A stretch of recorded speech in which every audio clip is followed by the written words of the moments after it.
Oh, wow. Welcome back to the Comics Aficionados right here on Think Critical YouTube. And we're only 1 minute late this day because Sully couldn't shut his mouth, keep his pie hole closed. Saying Just good like morning when you to were ruining that Max. trailer for Deadpool 2. Damn you, Sully, being friendly and making friends and liking things. What the fuck? I'll be You good. can't use the F word in the first 30 seconds of any video. That's like a rule. Like, damn it. Well, we've already blown it. Show's already off the rails. This might be demonetized very, very early on, but those things happen. A big week in comics. We got San Diego Comic-Con popping off. We have a live, or we're not going to have live, but we are going to have an on-the-floor report from Aaron Sparrow, who was there. But we also had Deadpool and Wolverine kick off this week. We got the 3rd issue of X-Men from the Ashes, and I think we have a good feel what this X-Men era is going to be. And honestly, we have a fantastic panel to talk about all this stuff. We do have returning MVP. How you doing, MVP?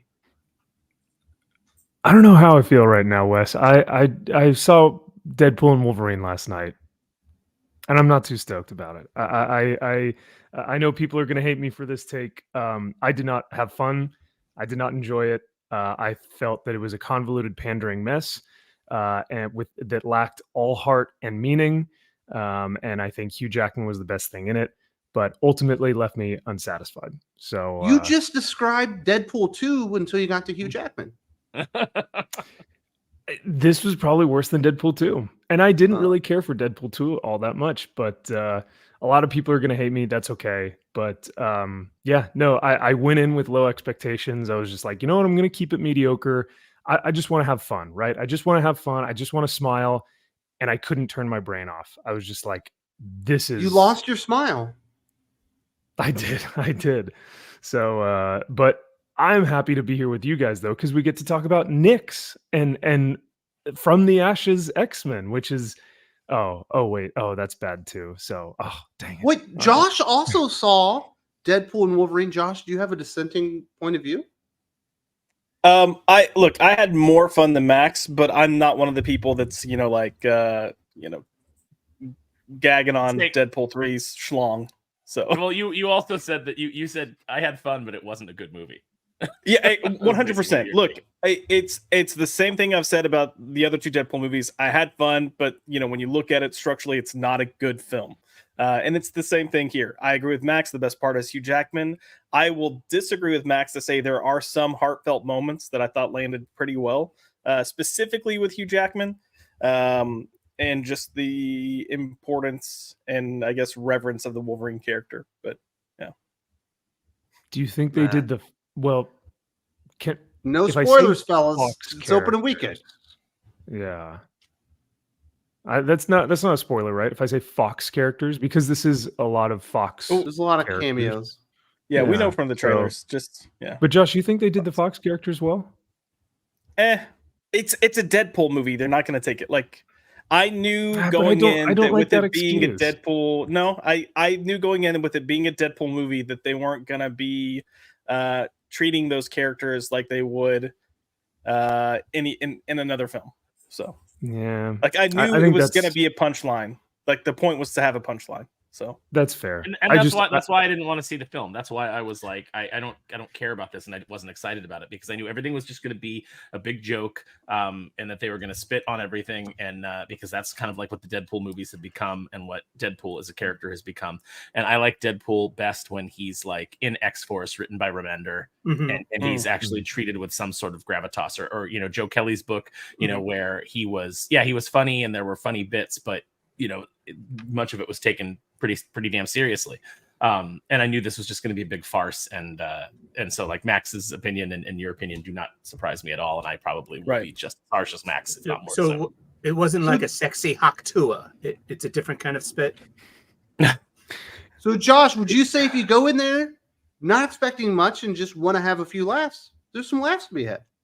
Yeah, I look my entire theater, and I talked to Drew and Kyle and their entire theater. They laughed for most of the film. There's some solid jokes. There's a broader range of comedy in terms of the source that they were pulling the comedy from. So you would hear different groups laughing at different things, but there is consistent laughter and some good action. There were some decent action scenes. A little too much CGI blood, but not that I'm anti-gore. I'd rather have, Squibs. real fake blood. blood. You're an Real actor. fake blood. What? Yeah. Earn it, actors. It's time to bleed for Yeah, your crap. come on. Yeah, Exactly. bleed. I will agree that the action was actually very well done. The directing of the action was very well done. Like, I think they had a stunt coordinator on set helping with some of the direction, because in order to capture a lot of those movements and a lot of the choreography, like, you have to have good camera work. So I do agree that those scenes, I would love to watch those again.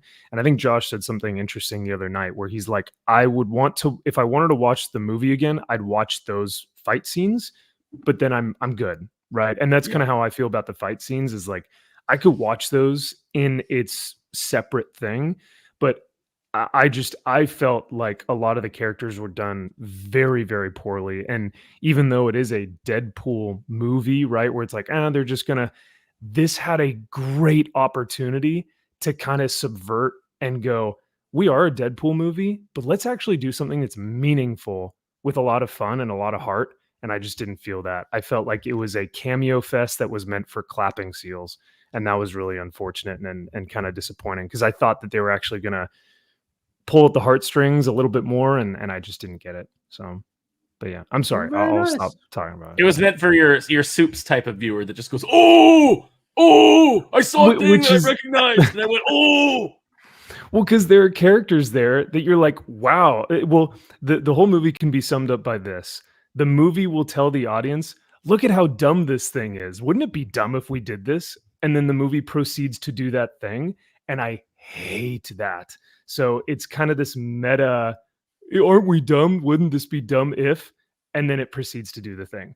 So I did not enjoy that aspect of it. And it happens a lot. So do you have a full especially review with on your characters. channel? I do not, unfortunately. The guys and I are going to talk about it this Sunday night. So, all right, you got to wait for Sunday for the full MVP review. There is a link in the video description. You want to check that out. The clapping seal of Thinking Critical YouTube is Josh, so we're not surprised that he went along for the gags. I didn't say it was great. I said it was a bad movie that's Clap fun. some more, Seal. nailed it. Oh, man. It's I'm sorry to clearly raise my voice. I thought it was a good joke, but it was probably too loud. No, it was a good joke. I got to give it to you. It's no Wakanda Forever, but it's fine. Wow. Well, the cinematography wasn't there. It didn't have the performance. Or the score, yeah. Or the performances. See, I'm glad Wes understands at least that part. How you been, Josh? Everything good? I'm good, man. Busy, like really freaking busy. So, day job, doing the YouTube thing. We're gonna make some adjustments in schedule because I am now actually working in comics. So that's taking up some time. That's all I can say right now. But that's taking up some time. You so want to break some news here? That's Are you the new literally all I Batman could group editor? Because I heard that news came out this week. Did I miss this? You know what?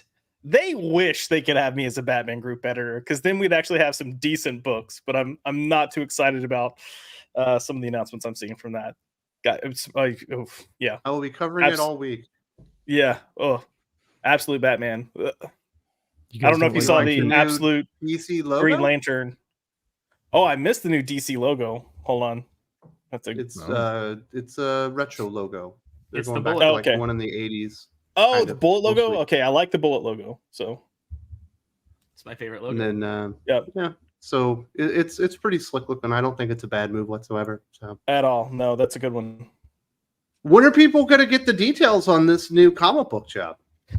I don't know. I think we're potentially having a teaser issue land for New York Comic Con, so hopefully we'll have some info on that, and then the rest is TBD. So you said are you like working with Riley Rossmo or something? Well, no. I mean, I'll say this first project coming out, I'm strictly editing on, but I do have some writing projects waiting in the wings. So very nice. Yeah, I have some ideas that I don't want to flesh out because I don't want to actually make a comic book. How's that? But I think it would be great. I have some awesome stories that would blow your mind. If Well, you know, only you got if only you knew some people writers who- and editors. I know, right? Yeah, but I want to be the guy that with the YouTube channel, like, well, I got to do a comic book, but I almost feel like I got to do a comic book. You know? I mean, It if seems you so got that- cliche at this point, Josh. Do it it before does the seem industry kind of cliche, right? Get it out there before, yeah. No, Like, it is I don't starting need to seem prove to myself cliche. that I can write better than Colin Kelly and Jackson Lanzick. I already know that. Oh Me. God, yeah. Oh, yep. Agreed. Agreed. Had a rough week. Or Eve Who else we Ewing, got? you know. Yeah, Yeah. absolutely. Who else we got? We got Sully, the Sultan of Soup himself, live from Oh, yeah. Boston. Wicked pisser from. Why from are the you streets still of doing the Boston. Hawk Tua thing? That went out of style like 3 weeks ago. Did it? Come on, Hawk 2 is never going out of style, and if you don't wish that on all of us. That was please. out of style, like for me, 15 the day minutes. after I realized what it was. I was like, "What is this? What are all these memes?" And then I saw the video, and I was like, "This lit the internet on fire." Yes, it's quite lit, yo. How you doing, everyone? Good to see everyone in the Are you going to panel. start talking about things that slap now? It's just his slap and that thing that's sus, and that's so brat right now. She's so brat, Sully's our Riz King. dude. I got wicked Riz. I think Yeah. sus is fine. I had to see a doctor about my Riz. Oh, yeah. Ask your doctor if Riz is right. Ask for your you. doctor. Side effects might include. Being a colossal douchebag. Hey, I got that covered. Awesome. Yeah. I mean, like, I went to the comic book store this week, and I got my bag of funny books, in the brown paper bag, and read them. How all, many too. red bands, interior variants you got in there? As Zero. you're destroying the industry. Zero. Don't worry, Wow. Red Band. Blood Hunt Red Band number 5 will be my final Red Band issue because I'm succumbing to peer pressure because it just, my balls are so sensitive that I just can't take the busting The busting. week in and week out with my friends here. I'm very, I just Job well I done, Doc. Good. Thanks. Breen says if Wes made a comic book, could Aaron get excited? Maybe. I know I was a huge downer this week. Like I actually had people messaging me and going, like when Wes said, so we're getting a Tomb Raider series, a TV series. He goes, I spit out my coffee when you were just like, what? Why are you doing this to me? What I need to do I'm, when we talk about a broken. subject on the Geek Fix, we need to talk about something cool afterwards, and then come back to the misery. yeah, you need to We can be like more get me joyful going about it. back and forth. I need to ride that emotional roller coaster for the entertainment of our patrons. Next up, we do have Doc. Doc and I have reviewed NYX #1. It'll be out on Monday. And Doc, with his bare freaking hands, not even a pair of work gloves, caught him a groundhog today. Did you get rabies? No. Also, I just used a trap and I went outside and it was there. And I just Are you going to keep the skin? I heard they're No. valuable. Nah, I don't need a hat. And it's also not the 1840s. So no, Wish it was. I'm gonna take it to the park and release it like I always do, because of course it's Pittsburgh and you can't fucking fire a gun inside the city limits. What are you going to put a blindfold on him, put a cigarette in his mouth, and execute him? What else do you do with rodents and varmints on your property? Did he give you the little greeting? Did he when he saw you? Did he do that little thing that they do? Well, he's in a cage, so he can't. But he tried to. He tried to get that like the tall thing that they do. So didn't really work out so well for him. In He just Missouri, we would just put a stick of dynamite in the hole and blow it. yeah, it's under my shed. Because then I just blow up my shed. Well, the reason why I give a damn with the about bad, Doc. the reason why I care about the groundhogs living there is because they're undermining the foundation of my shed. The structural And if I integrity. and if I blow up my shed, it kind of then why do I care about whether the groundhogs are there? But no, after the show, I'll go and release it at the park, and it's far enough away that the stupid thing can't come back. This is already like the 5th goddamn groundhog I've caught this year. I don't even bother baiting the trap anymore. I just set it and walk away, and then like a week later there's another How do you groundhog in bait the a trap. groundhog trap? You put like a little TV with you some put it like a little bit groundhog style in there. Just some veggies. Yeah, have you guys seen have you not seen Wes? There's a guy that like his garden kept getting raided, and he was like, okay, what is it that's raiding my garden? And he set up a camera, and now there's this groundhog that like just comes right up to the camera and eats his food, eats his vegetables from his garden right in front of the camera, just like, yeah, this is what I'm doing, bitch. Yeah. Yeah, so no, I need to. I'm gonna get rid of it. I'll take it to the park later, drop it off, and it's far enough away from my house that it won't come back. And then because there was like a whole family under there years ago.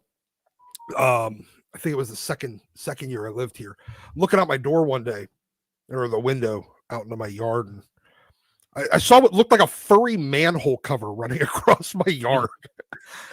It was a raccoon. It was a groundhog, a very, very, very pregnant groundhog. I caught 11 groundhogs that year and released them all because that's how big the what are you, litter like was. the new borders are? You separating families and shit? Damn right I am. Well, if he was the current border czar, he wouldn't be doing anything. He'd be overrun with groundhogs. Yes. Yeah, he'd be Docala Harris at that point. Yes. Oh my Well, goodness. don't you know that Hey, Doc was never the border czar? Speaking of Hawktua, Oh, Whatever, guys. Let's move on from that one. I shouldn't have done that joke. I knew I shouldn't have opened the door. So that is my fault. And I'm gonna to segue us away. We did have Aaron Sparrow. We haven't formally introduced you, but Aaron was a little bit depressed on the show this week, but he should be in better spirits because he was on his way immediately after our recording to go to San Diego Comic-Con. And what was the buzz? What was the feel? Is it good as last year when you enjoyed San Diego Comic-Con? no, I mean, okay, so it was. I said to Lane in the chat, it was a heady mix of dizzying highs and terrifying lows. Some initial disappointment, but the show turned around and was a lot of fun. I hung out with Aaron Lepresti at his booth, helping him sell copies of Wraith of God, which people were excited about. That was a lot of fun. Had some really good conversations with him. Had people come into the table that I got to talk to. I got to talk to your good friend Dan DiDio, Wes, who actually I think Dan is a really great guy. Mhm. I really have enjoyed every single time I've met him. Every time I've talked to him, he is a really gregarious kind of like personality. I've asked him on the show, and he's like, I don't know, Wes hates me. I do not hate Dan on DiDio. there. I know you don't. I told him. I said, like, Wes will treat you fair. I said, honestly, now that we've had several Dan DiDio less DC years, I think we would all welcome you back. I said, even I think your most vocal critics would welcome you back with open arms. And one thing I like that Dan said is he goes, hey, I'll talk about any decision that I ever made there for good or ill. He goes, the best thing that I could offer is seemed like a good idea at the time. He goes, but I always tried to pivot, and if things weren't working, I did the best I could. And I talked to a lot of creators there, and a lot of people were saying like, Dan doesn't get the credit for like saving the comics industry twice. And what did the comics industry give him in return? They stabbed him in the back and they pushed him out the door. So that was interesting. So anyway, I saw a lot of really really cool people. I'm sure we'll talk more about it as we get into the show. But You said insane lows. What were the lows? Oh, just like just a milkshake with Heather or something. You beat me to it. I'm so pissed. Did you say hi to her? I didn't get invited to the IDW party that was at a shitty restaurant that was turning people away because the IDW party was there. How does IDW afford a party? I don't know. Was it at Olive Garden? Because you would have got all you can eat breadsticks, soup, and salad. Oh, that's true. You just have one $7. person order, and they're just like, keep bringing it, putting on the table. more breadsticks, Alejandro. Yeah. Yeah, Alejandro, more breadsticks. But did you run into any Thinking Critical Faithful? I ran into a lot of Thinking Critical Faithful. I ran into Max's Man Cave fans.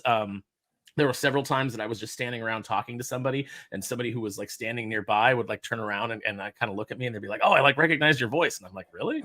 And they're like, "Yeah, I watch Thinking Critical, or I watch you with on with Max, or one popped by culture, Josh. One popped by culture." So you're coming up. But yeah, it was a lot of fun. It's always great meeting people who watch us on the channel and getting to talk to them and spend some time with them. We've got like the best chat, the best fans out there. So, I imagine 90% of the Thinking Critical audience have mullets. Is that true? No, that's not true at all. They are a wide, diverse range of human beings. That is Believe it very or not. true. Because I hear from them, I got we got fans in Canada, England, Qatar, Philippines. We got a bunch of fans in South America, which I thought was weird.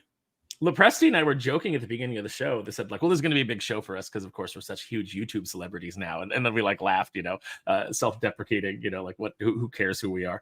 And but then people actually did care, and so we were like, oh, I guess maybe we shouldn't have we shouldn't have been so quick to denigrate ourselves because people were. Dude, if you guys would have went over to like the freaking Applebee's or something, you probably could have got free drinks all night.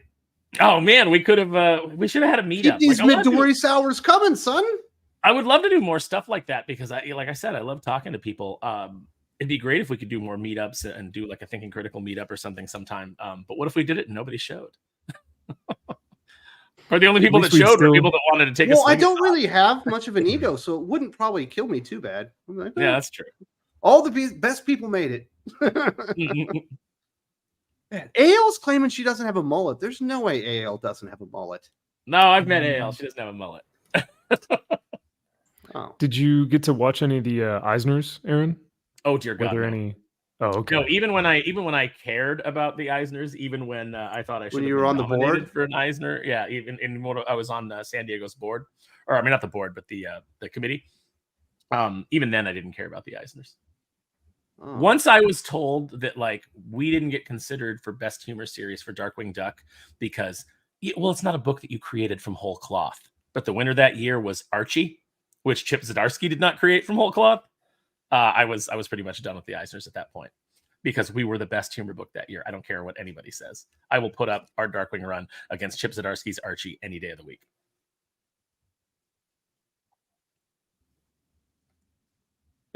Oh, there he is. I was like, I was frozen.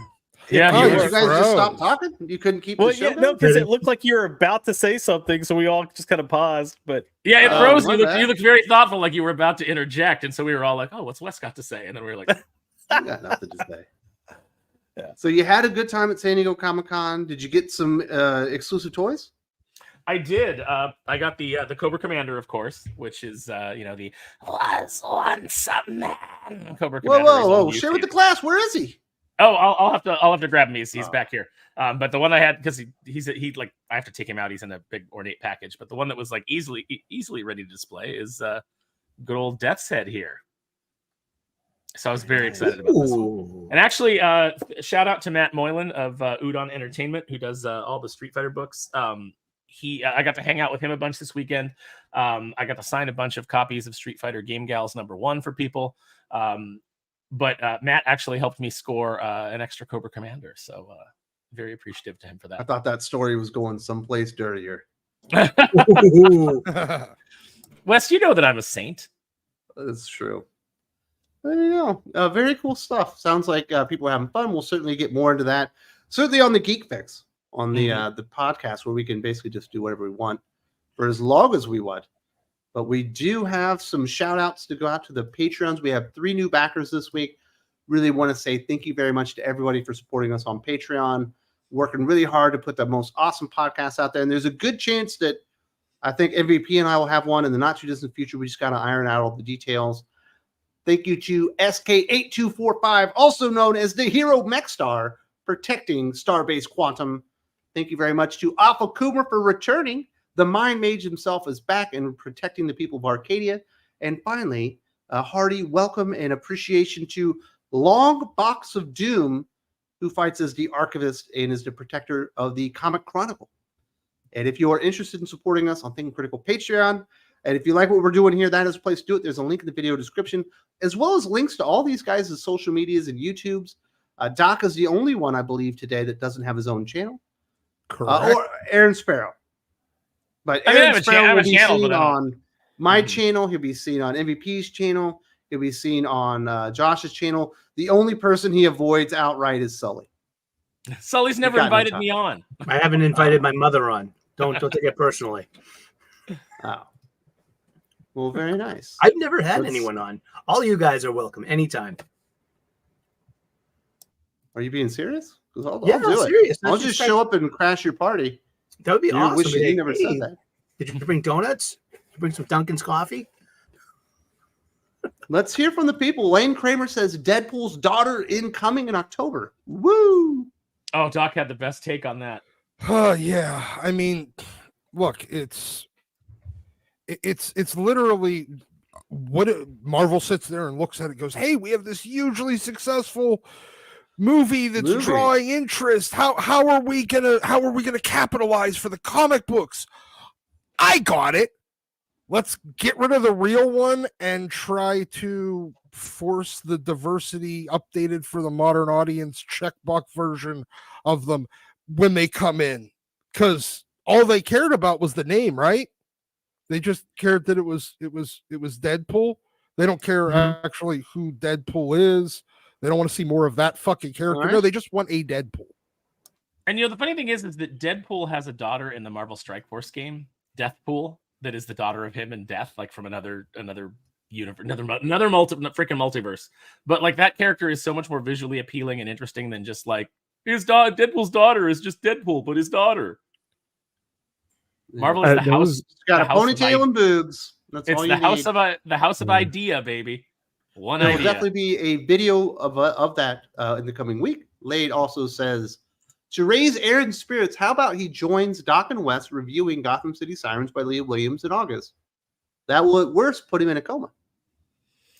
Oh, to be in a coma. Sweet coma. Yes, I would prefer the coma over more of this. Aaron deserves better than that. You know, Doc and I will eat Gotham City Sirens, and Aaron and I will talk about the best 80s TV shows. That'll be more fun. That will be more fun. Roaring Steel Media, there's a rumor going around that Tom Brevoort is a beaver and that he's been trained to stand upright and wear porcupine hats. I'm not sure beavers work hard.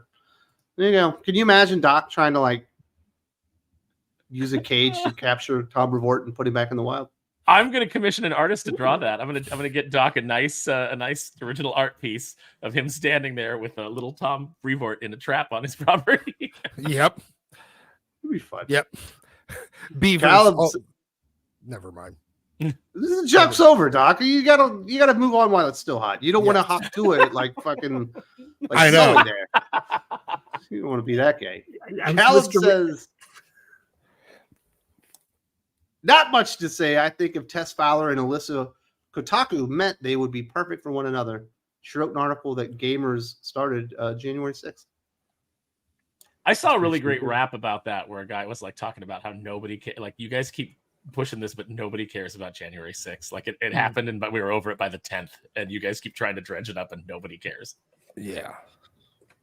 No. He also says, how many of you saw the Olympics intro? Can any of these freaks get over Pride Month? I did not watch the Olympics, and I don't think I've watched the Olympics in like 12 years. Just at some point, I hated the coverage of it, and it was just all stupid. I don't know. The same stuff that ruined ESPN is what ended up ruining the Olympics, but made it even worse. So I haven't paid attention for quite some time. The only time I care is if maybe a Filipino wins a gold, which doesn't happen all that often. Mm-hmm. I will acknowledge it to my wife. I watched the stream of it on Twitter, and I was just like, no. Yeah. I mean, I understand people getting all upset. It's, you know, as the resident panel atheist, even I was just like, this is really just fucking blasphemous and just wrong. But I can't say what I actually thought of it. Without getting demonetized, without Wes getting actually demonetized. But at the end of it, I was just like, you know, I can get all mad.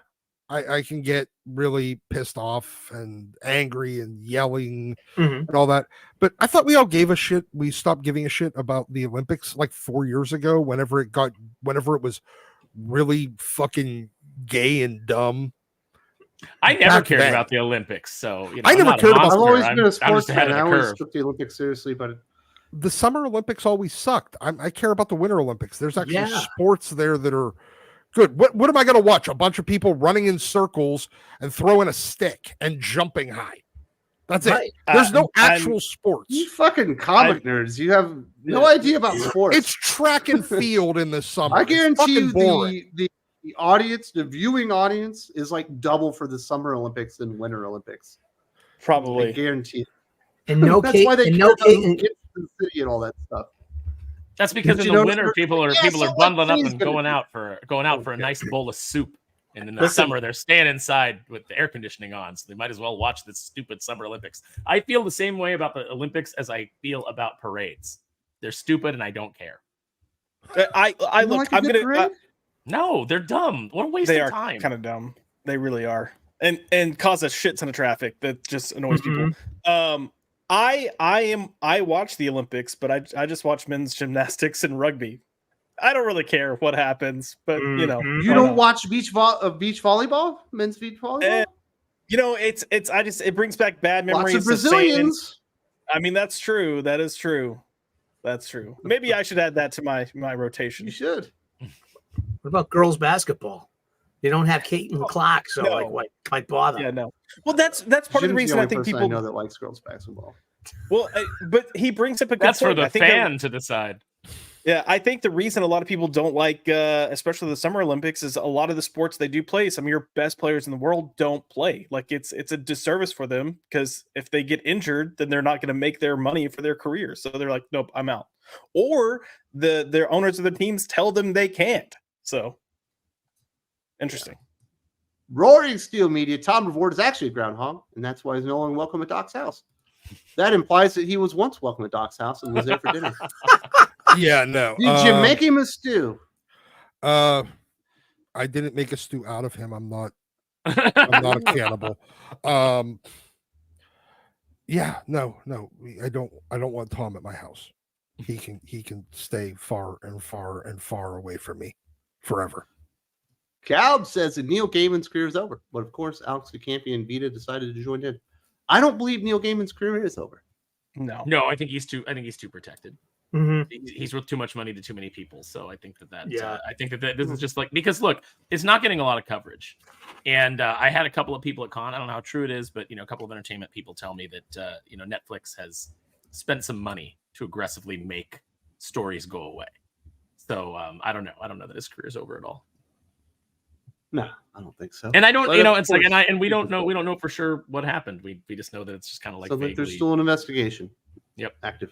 So I do want to say thank you very much to everyone for supporting the channel, but we do need to get to X-Men from the Ashes so far. We got X-Men #1 by Ray and Stegman and Jed McKay.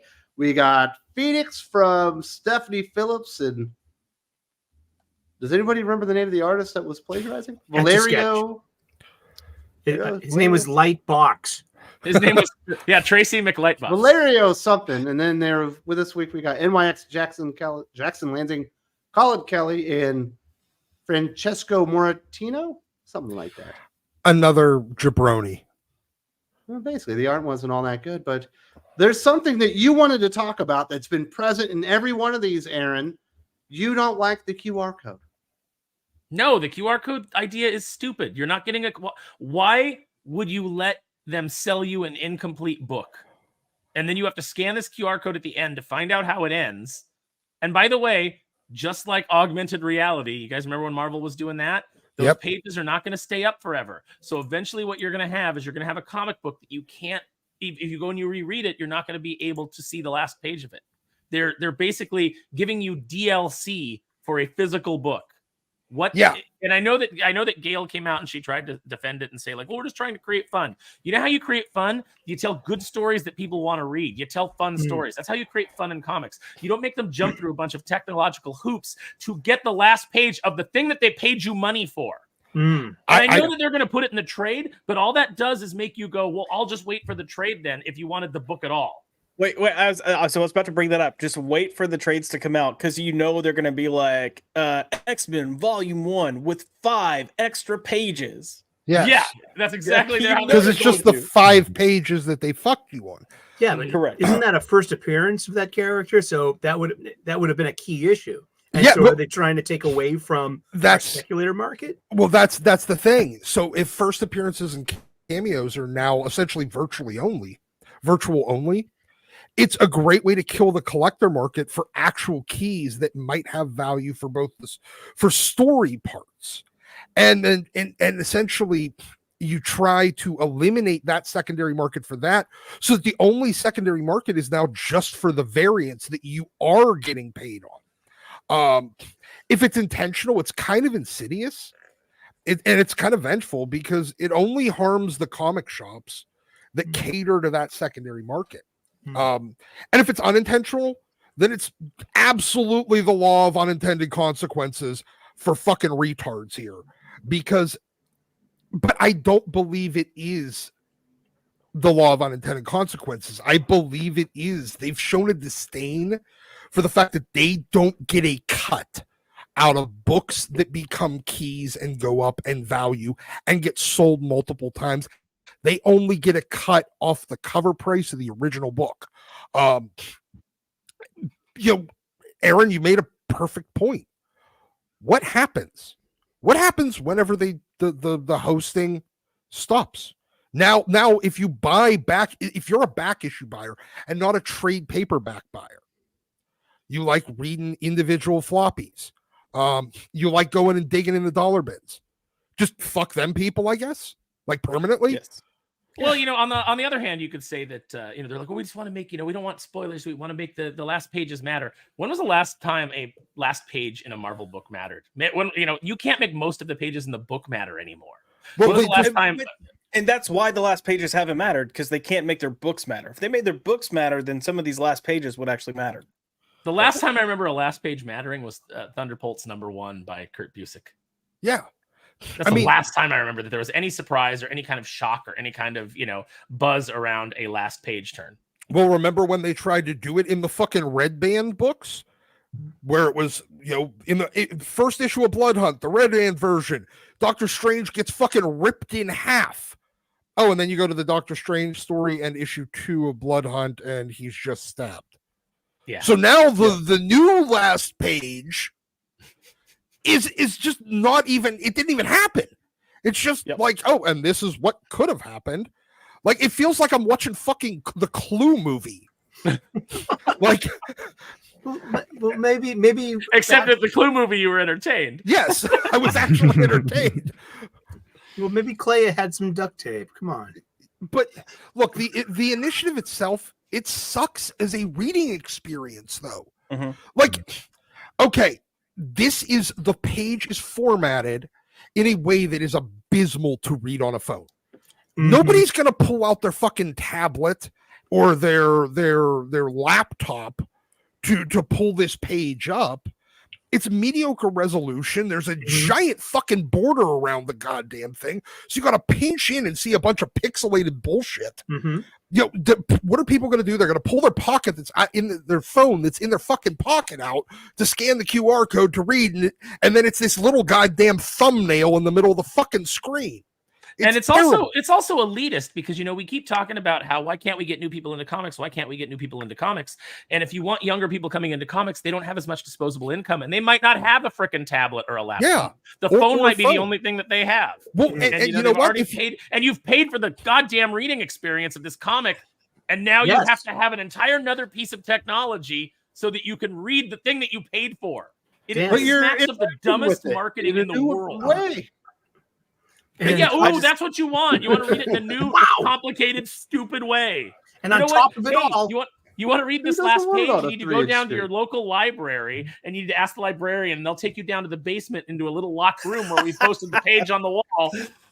Yeah. It sounds like a good time. We're just trying to create fun. And okay, let's see. They're trying to get young readers. If you're trying to get like an 8-year-old kid, what parent gives their 8-year-old a fucking phone? They got to go borrow mommy's phone? Would let their 8-year-old read a modern X-Men comic, Doc? Come on. I understand that. Yeah, that's a good point. But now my question is, do you still have to scan the QR code when you're reading it on a digital device? That's what I was going to ask. Like, you get there, like, you can't like double tap it. Like if you're reading this on a tablet anyway. No, you got to then tap it. You got to pull your phone out of your pocket to scan your tablet to read the last I did this morning. I pulled up Phoenix #1 off the Pirates site. I went right to that one whole page dedicated to a crappy outline with a huge QR code in the middle of it. I mean, you're wasting a whole page in a book that you could have put a Hostess cupcake added there, but no, you got this really dopey looking QR code, oversized. That's the whole thing of a QR code. It can be tiny. I feel like these fucking retards just figured out what a QR code is. Probably. Like that's what it feels like. Comics is always behind the curve. I need to make two statements. Yeah, one, I gave Marvel way too much credit when I said they're going to release the trade and say with 5 new pages. We know they're actually going to release the trade, and someone's be like, "Hey, what about the last pages that were digital?" And they're like, "Oh shit." Yeah, they're going to fuck that up. And then they're going to have to do another printing. I also wonder if they're like, hey, let's try to see if we can save some money and not print the last page, and we'll do a digital experience. That way they can click to it, not realizing they're spending money printing a QR page. Because I could also see that, because it's fucking morons running this company. Now, my question though, and this is the thing that really bugs me.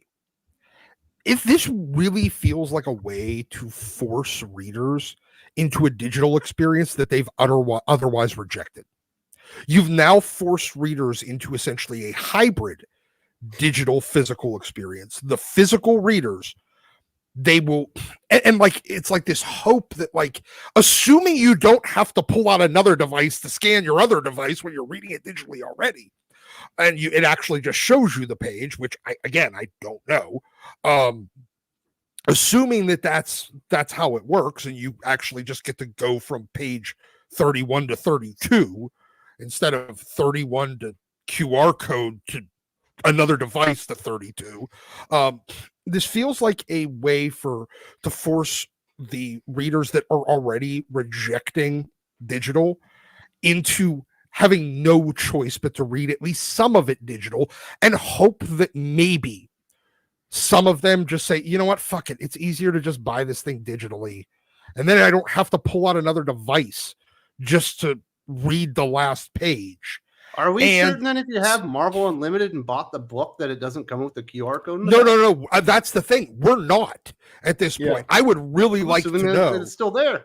Yeah, I would like to. It would be better though if you scan the QR code and then you got a page of a character holding another QR code. You're like, fuck, I need a third device. Yeah. How am I supposed to get this? No, then you actually have to go back to your first device. And then it sends you to Marvel Unlimited and it says you cannot see the page unless you get an account. You have to give us your credit card number, but we will not charge you. You're like, I trust these guys. Yeah. So that's what it is. And no. I'm saying that would make it worse. But that would be awesome if they did, though. I feel like this is a way to try to use consumer psychology and just general, like, kind of subtly, like, through like social engineering, push them into a digital experience just out of ease. Because, look, they get 100% of the cover price on digital. They still have to split it with the comic shops. And so, yeah, but most people that scan this damn thing are going to do it with their phone. Your phone always has a QR scanner, and nobody wants to read a comic book on their phone. It's too small. No. Yeah. You know what I legitimately think this is for? I think they are trying to get a read of how many people actually read their comics. I think it's marketing too. Back, what kind of info?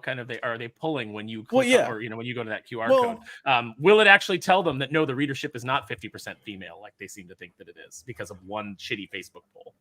Yeah, I mean, look, there's going to be CMRS or CRM, whatever the customer capture aspects to it, but I genuinely think they're trying to get a count of how many people actually buy these books to read it versus just collect it, because I'm wondering if they're doing market research to determine, like, is it beneficial for us to just slowly start backing out of print, and I think they might find that they're only getting half the bang for the buck when they have the physical copies go out, but we see how much work variants do for the industry overall. So I think they're going to find not a lot of people actually do that because nobody wants a digital baseball card. Nobody wants 100%. A digital variant cover. Yeah. Here you That's go. why NFTs fell on their face. Here's so your quickly. experience, Yep. comic fan. Here you go. This is what it That's looks like. amazing. Look at all that detail. Look at all Yeah, that. look at all detail. that fucking And we can- wasted we can- screen real estate. And we can blow it up a little bit, and it pixelates, except for the lettering, which doesn't pixelate. And That's good. well, So and I that's have just one to page. just look at it. I have to like zoom in, and now to look at a page instead of just being able to read it like a human being. I have to go in and I have to enlarge things, and I have to like, oh, it's so interactive. It's so fun. I like enlarging. I'm having things. fun. You're It's embiggening fun, the Doc. page. Yeah, fucking we Aaron. like to Didn't embiggen you the read page. NYX? You got to embiggen. You know, Max has been quiet because he actually thought this was a fun experience. he so, loved it. Yeah, He was like, Aw. I've read the X-Men books just for the QR code. yeah, he did. Also, I'll say this. Something we have to consider. Last year, Comic Tom 101, he's a big YouTuber here. He does all the like market research. He does all the data analysis and all the percentages.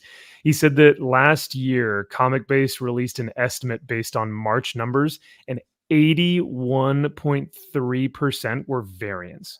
So like 81% of the revenue coming from like Marvel and DC and like all these are variants. So like I don't understand how they're going to try and collect or collect the data from this market to see if anyone's reading it, because the people who probably are reading it are I don't even know like who is reading this, and the people who are, I would assume, are going to their comic shop owner or to their LCS, talking to the manager and go, "You sold me a book that's unfinished."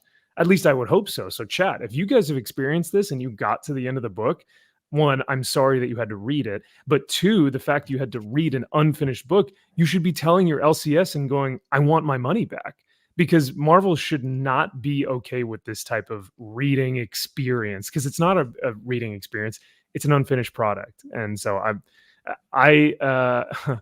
yeah, I'm a little, I mean, it's one of those things where it's like stupid or evil, right? Mm-hmm. And I can't figure out on this one. I'm just flabbergasted that this it's actually. Maybe Marvel can pivot and say that this is the first appearance of the new, the new X-Men character QR. And QR man. Groundbreaking. Yeah.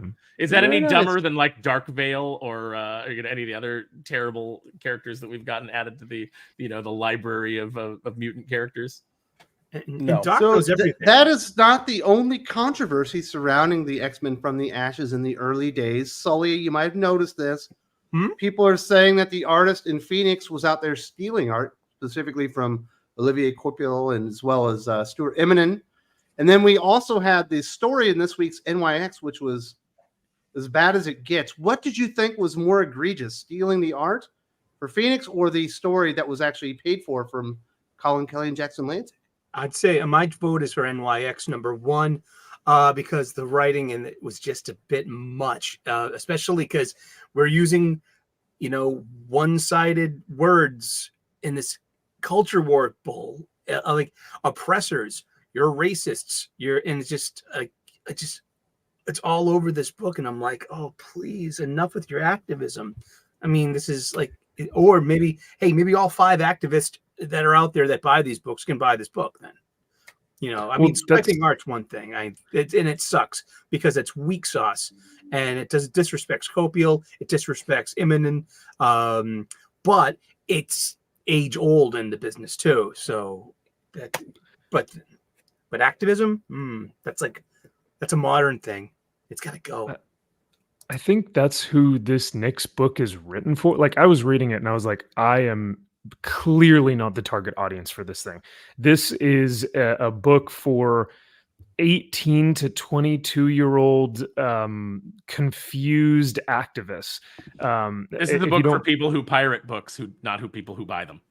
Correct. I mean, let's be honest. This book is written by retards that are like what in their 40s that haven't 100%. Progressed past their late teens, early 20s. Like, come. Do you mind, Aaron, if I read just a small snippet of what the professor says to his students or to their students? Because I don't want to. I genuinely don't know a lot of the genders in this comic book because you can't tell due to the art. But he says at the heart of it is this: mutants were in an endangered community that has spent an inordinate amount of time doing one thing above all else: protecting their oppressor. It's essentially inarguable, no matter what some of your parents think. The government of the United States financed the creation of and actually deployed giant killer robots against the mutant population. They were killing us, hunting us, and yet we protected them in the most colorful outfits we could manage, looking brilliant under the weight of the entire world. That was what Charles Xavier's dream. That was that we take it forever. Despite what the news would have you believe, Krakoa was inevitable. It was necessary. Oh yeah, so supporting terrorism was necessary. It was, and I'm going to ask every one of you in this class to respect that and treat it with empathy. It's like, okay, buzzword after buzzword after buzzword. These people are so out of touch, and it just comes across as pandering. Oh, what was Krakoa? What will become of it as its cultural institutions, its language, its religion integrates with the human world? X-Men sales will go down. That's what will happen. Yeah, they will continue to go down. That was a rough page. Wasn't very good. Not a fan of Professor Prodigy. No. What do you think, Aaron, as somebody that's worked in the industry, that was an editor of an entire line? Is stealing art or is the bad writing more egregious? I think that I'm going to say that the bad writing is more egregious. I'm going to say that, letting people try to inject their activism into characters that they didn't create and that they do not own and that have to be passed on to the next generation. In theory, I would say that is far worse. I would say that listen, I don't know this artist. I don't know what kind of pressure he was under. I had a really good conversation with Jim Zub at Comic-Con this week, and he kind of gave me a perspective that I've considered, but like he really put a fine point on it. And he was talking about how he had come across this artist doing this book when he was a fan, and he was like, "This is the shits. Like, this person clearly didn't care," and blah, blah, blah. And, this editor, and he goes, and so I had this take of how awful this guy was. And, I couldn't wait to like get it out there and talk about it. And he goes, and then later I met the editor on it. And she said that she was going through art samples. She was putting together this book, and this artist called her. And I think the situation was that his wife was dying of cancer and he needed money. And he was like, "Can you give me anything?" And or maybe it was his dad, or but it was some family member, and so she was like, she gave him the book, and then his loved one took a turn for the worse, and so he had to like rush it out. He rushed it out and he turned it in. He's like, "I'm so sorry for the quality," and she put it out, but she did it so that he would get paid. He would get some money in his pocket so that he could take care of the things that he needed to do. And Jim said it just made me think about the fact that like I had this take on this artist, like but I didn't know the whole situation. The guy was actually going through something, and the editor was actually trying to help him out. And he goes, "And I know that's not every situation." He goes, "But I try to keep it in mind." So when I see this, and this guy's like copying art from other artists, I don't know what kind of time pressure he was under. I certainly know that Marvel's not paying him well for his page rate, and so time plus low pay, plus the pressure of getting things done, artists take shortcuts. Do I think it's right? No, I don't. But I don't know what kind of pressure Marvel puts these guys under to churn out all of these crap books. I do know that it does not take nearly as long to write a script and to write a good script. So I would say that the terrible writing is the more egregious crime in these books. I thought so you talk to you. You're always opinionated. All of these suck so far. I mean, is there really much else to add? We have this book is, I mean, I know we reviewed it. We've reviewed all 3 of the X-Men releases so far. None of them have been especially good. Some have been less terrible than others. I think they're all woefully disappointing. They don't have a plan. There doesn't seem to be a plan, except for more Krakoa. It's more Krakoa, but not on Krakoa. Okay, they're not giving this shit up. They, because we didn't see the same clinging whenever they had. I mean, you saw a little bit of it with during Morrison's X-Men, with them talking about Genosha as kind of the mutant homeland, but you didn't see this with Utopia. After that ended, they just let it go. They weren't talking about how we had this great land that was ours and it was blah blah blah. They didn't have that. They just moved on from it because people had gotten sick and tired of it already, and they're doing it again. But this time, people got sick and tired of it once again. But this time, the creative and the editorial is like, no, we weren't sick and tired of it. Fuck you people for forcing us to change. We're going to keep talking about this shit forever.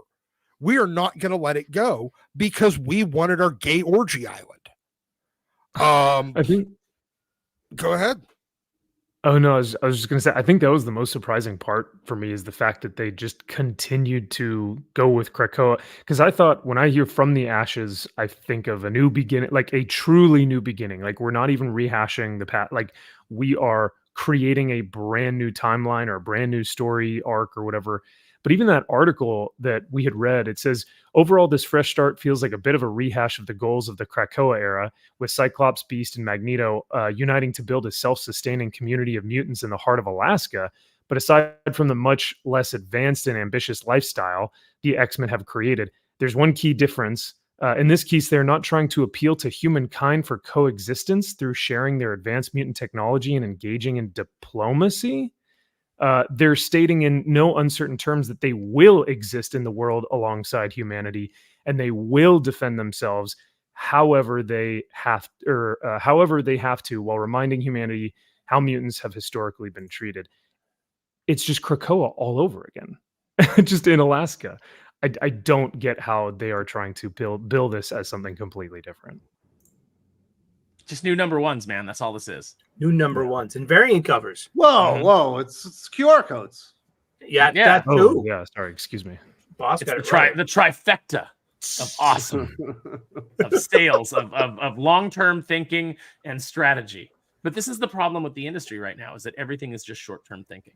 Oh man! And the nice thing about walking around Comic-Con, about talking to pros and having conversations with them, is getting like the different perspectives of what they actually think, because you can have off the record conversations. And I talk to a lot of people that I would never out because I don't want to hurt their careers, by the fact that they said these things or they talked to us, because talking to us will get you in trouble with certain people. If Mark Waid finds out that you talk to us, you're not getting any DC. Yeah, you're not getting any DC work. That's the sort of pettiness that goes on in this industry. And the fact is, we should be having these conversations because we should be looking at how to better the industry. But people like Mark don't want to better the industry because he'd rather see it burn to the ground than have anybody who even disagrees with him slightly politically work in the industry. So that's what we're dealing with. That's what we're up against.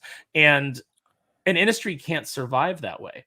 But having these conversations and realizing there's more and more guys moving into the independent space so that they can have control over these things, we have to be willing to keep our love of comics, but let go of the characters that we've been attached to, because those characters, by and large, don't exist anymore. You can't pick up X-Men and read about them and recognize the characters anymore because they're different. It's been overtaken by activists who are using them as vehicles for their activism and changing them for their activism. And nobody's interested in writing stories about the X-Men. They're interested in writing their story using the X-Men. So the activists. Ew. Mm-hmm. So you take somebody, like I said, like I had a really nice conversation with Jim Zub. He didn't say anything controversial, but we mostly just talked about his Conan run because obviously we're all very excited about it. And that's going to be a long run. They're coming in with long-term thinking, which you don't see in the industry anymore. So if you're loving Jim Zub's Conan, buckle up because you're getting a lot of it for the next several years. I remember when we spoke to him, for a minimum of 3 years. That's what I was told. Yep. That's cool. I remember when we spoke to him in Dallas, they said they pitched to him, can you do 10 issues in 12 months? And he said, "F that! I'm doing 12 issues in 12 months." The guy is just, I mean, he's great. He is a true comic creator and a fan of this stuff as well. And you just see how passionate he is about the character and just the universe. Like the guy knows his stuff inside and out, and he is the true man for the job, and continues to do great with it. And that's why it's going to be successful, is because you took somebody who cares about the work of Robert E. Howard, who cares about these characters, who cares about this world, and is enthusiastic about it, and is like, man, just give me, because he shouldn't, in this world, he should not have gotten that character back. That happens very rarely. Yeah. Because Marvel dropped the ball with him in his run. And, and I'm sure he was sitting there sad, like, I never really got to do what I wanted to do. I know that pain, never got to finish what I wanted to do. But it came back to him. And so he's swinging for the fences. He's going to knock it out. He actually cares. And the problem that you have in the mainstream industry is, we talk about all the time, but they're just moving deck chairs around on the Titanic. It's the same tired, boring creators being moved from character to character. Like, oh, Tom Taylor's writing this now. Great. You're just reshuffling the deck. These people don't care. It's just a paycheck. When you get guys that are actually passionate about the property and care, you have sales. Sales on Conan are going up. It's not suffering the attrition that comic books suffer. Almost every single comic book, you get a number one, then it starts to drops at number two, and then it starts to slow slide down into cancellation. Conan, up and up and up. And it's because people are excited about it. People are talking about it. They're telling their friends about it. And you know what? Who they're not turning away? 40 and 50-year-old guys that have grown up loving Conan.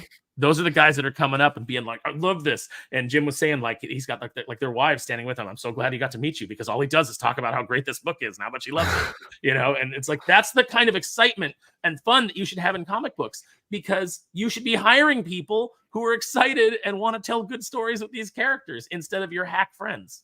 Yep.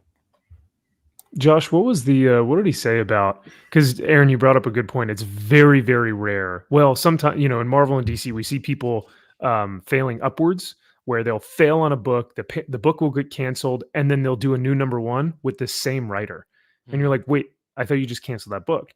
And so I remember, Josh, was it was Jim Zub who was saying that he was worried about that, because they were going to revamp the series, and he was like, why would they choose me? Because I just, right? Is that what he was saying? Yeah, he was talking about how he was pretty much the guy that just killed Conan for Marvel. Like, the sales got so bad that they canceled the book and pretty much lost their rights to it. And he was like, they only asked me to pitch as a courtesy because I'd written the character. There's no way they're going to want me to write the book. And he wasn't going to send in a pitch. He wasn't going to do anything. And it was his wife that came in and said, maybe they liked what you were doing and they want you. Do your pitch. And the interesting thing with the pitch is I think it's Titan. The guys at Titan took all the pitches that came in. They had the names taken off of all the pitches. That way they wouldn't be influenced by any type of star power, quote unquote. And then they landed on a pitch and then had to go back to figure out who it was. And it was Jim's.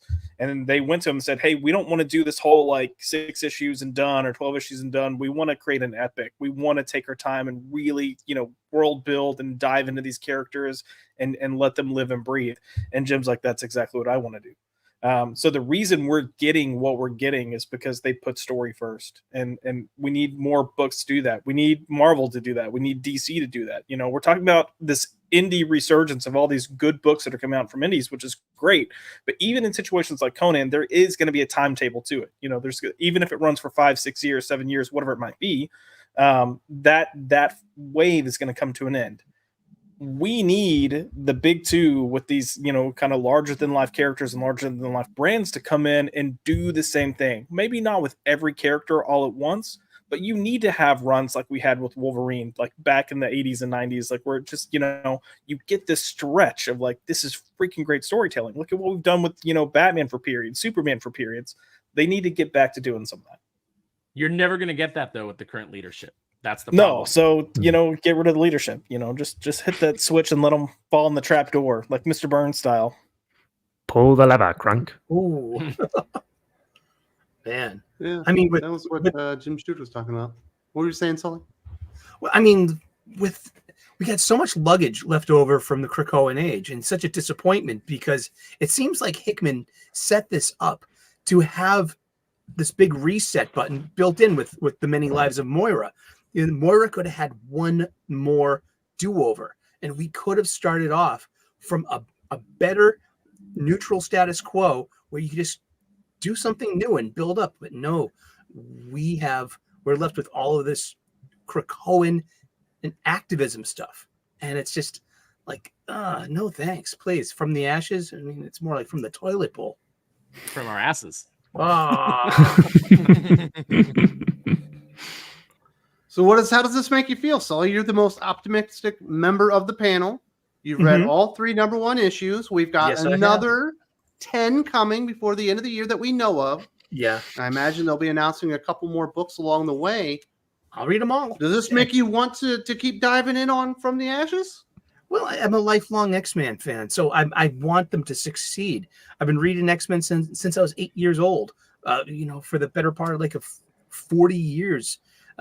Just the huge part of my life and my imagination, and just to see it so mishandled and used as activist propaganda as well. What happened to just telling high octane adventure storytelling? I mean, just please, they could have just done this a lot better, especially with having like a Moira, a life, and a new timeline, and boom, there we go. Everything's starting over from scratch again. But no, we got all this leftover stuff, and it's just, you have to explain to someone the Krakoan age in order for them to get, like, say, if It's you definitely are not a new jumping reader. on point. No, it's not really. It's a bad jumping on point because I'm a new reader. Oh, what's going on? Well, didn't you know that oppressors and ruined the the Eden of our culture, and they were fascists according to Tony Stark. Oh yeah. Oh my gosh, that book God, was I think I got ridiculous. divorced. Yeah, that last issue of Iron Man, Tony and Riri make this eternal flame memorial at the treehouse in Central Park, and it says, to all of those who paid the ultimate price fighting fascism.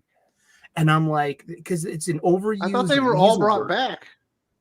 Yeah, None of so them some paid the people- ultimate price. Oh, that they got that point. I like that. Maybe there was Jeez. like No, you're right. a hot dog vendor, and a couple of unhoused people, homeless. The only people that paid the ultimate price for Krakoa were the readers who stuck with it despite realizing how bad it was. And That's a good Is that point. memorial for fucking me for doing that for because I us? was a Yeah. reviewer? No, it's for us because Come we're on. the fascists, because we're the ones who are rejecting the whole I didn't marginalized reject community. Krakoa. I promoted House of X Powers of 10 harder than anybody on YouTube right here on this channel. I rejected it when it went to crap and they had bad creators. Mm-hmm. I don't have a problem with Krakoa and what Jonathan Hickman set up. He set up something that was definitely different, that was going to be hard to make work, but I trusted that he would do it. It's not my fault they dropped the ball in epic style and turned it into their weird, like, communist orgy island dream world that they would love to live in. That nobody with with an actual brain would ever consider to be utopia. Yep. My goodness. I need a drink. All right. That's what Krakoa does. Is that Drug Griswold? dealing orgy island. Somebody give me a scotch. See, Yeah, and I talk it just up. it's not a good start. Let's just put it No, that way. it's You've not a already good start. controversy around it, and I you've already mean- got something that's in competition for worst comic book of the year released within your first 3 issues. Oh yeah.